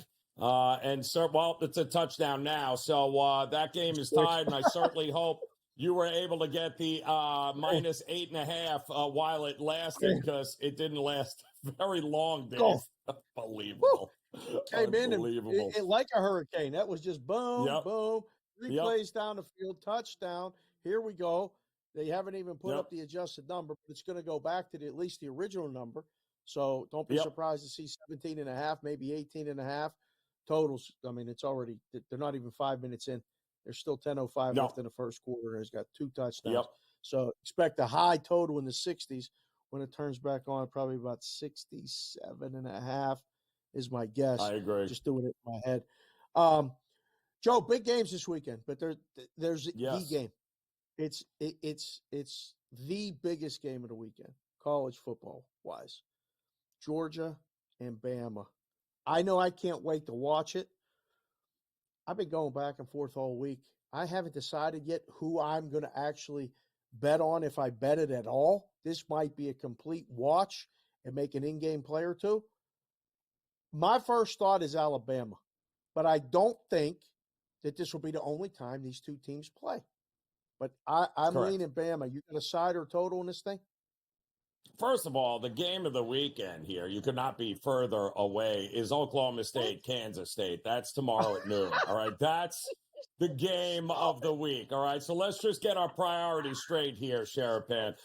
As far as those other teams, what did you say? Alabama or something like that? Was it Bama, Alabama State? Georgia, 2 and 4 in the country, something like that. No, never heard of them. Never heard of them. But if I was a betting man, I would take the better team, and I do think that is Georgia. Your Penn State laying 17.5 is worrisome to me, Dave. Are you taking them? No, that's a big number, Joe. I've seen this game so many times. I was at this game twice back in the day in the 90s. Like, I see it's Illinois, but all I can see is Bowling Green. Last time when it had a big number, it was a bigger number, and they struggled. I'm in no hurry to lay this. Penn State's got to just inch along here, keep going. The next goal is to win this one, win the next one, get to USC out west, somehow go out there and win that one, and then just get everything in line for the game against Columbus and the Ohio State Buckeyes, who laying a monster number against Michigan State. Ohio State is going to crush Michigan State. They are going to crush them. Michigan State ramped it up against bad teams. They're going to get run off the field. Last time I looked, what is that, 26? 26? Yep. Hello. Yeah. Good luck, Michigan State fans. It's going to be a rough day for you guys on Saturday. Not good. Yes, it is. But nobody, and I mean nobody, is better at covering double-digit favorite spreads like Mr. James Franklin and Penn State. Just going to say that. If he's a 17 listen, and he knows, he's the one coach that will actually admit he knows what the spread is. And he's got no problem covering it for us when he's this big a favorite. That's all I'm saying there. All right, Dave, get out of here. Scotty Wetzel's already crying, wants to know where you are, doesn't want to have to worry about doing the show alone. So get out of here. Go Oklahoma State Cowboys. Appreciate it, as always, as Dave will. Go Bucks. That ain't happening either. But we've got in-game live coming up. Dave and Scotty Wetzel will get you caught up. Some interesting happenings in Major League Baseball right now in some of these games. So they will take over here in just a minute. Also, the U, Miami, and Va Tech, 7-7 right now with 9 minutes to go in the first. Getting ready for Washington, kicking off here at Piscataway, New Jersey against Rutgers. The total's starting to creep up a little bit in this one here, and some late betting 45.5, 46 now in the marketplace, down to -1 Rutgers. We like Washington to win this game outright. And that will do it for this edition of Game Time Decisions. We'll be back again tomorrow over the weekend. Until then, enjoy the games here tonight. We'll see you again soon. Good luck. Cash those tickets.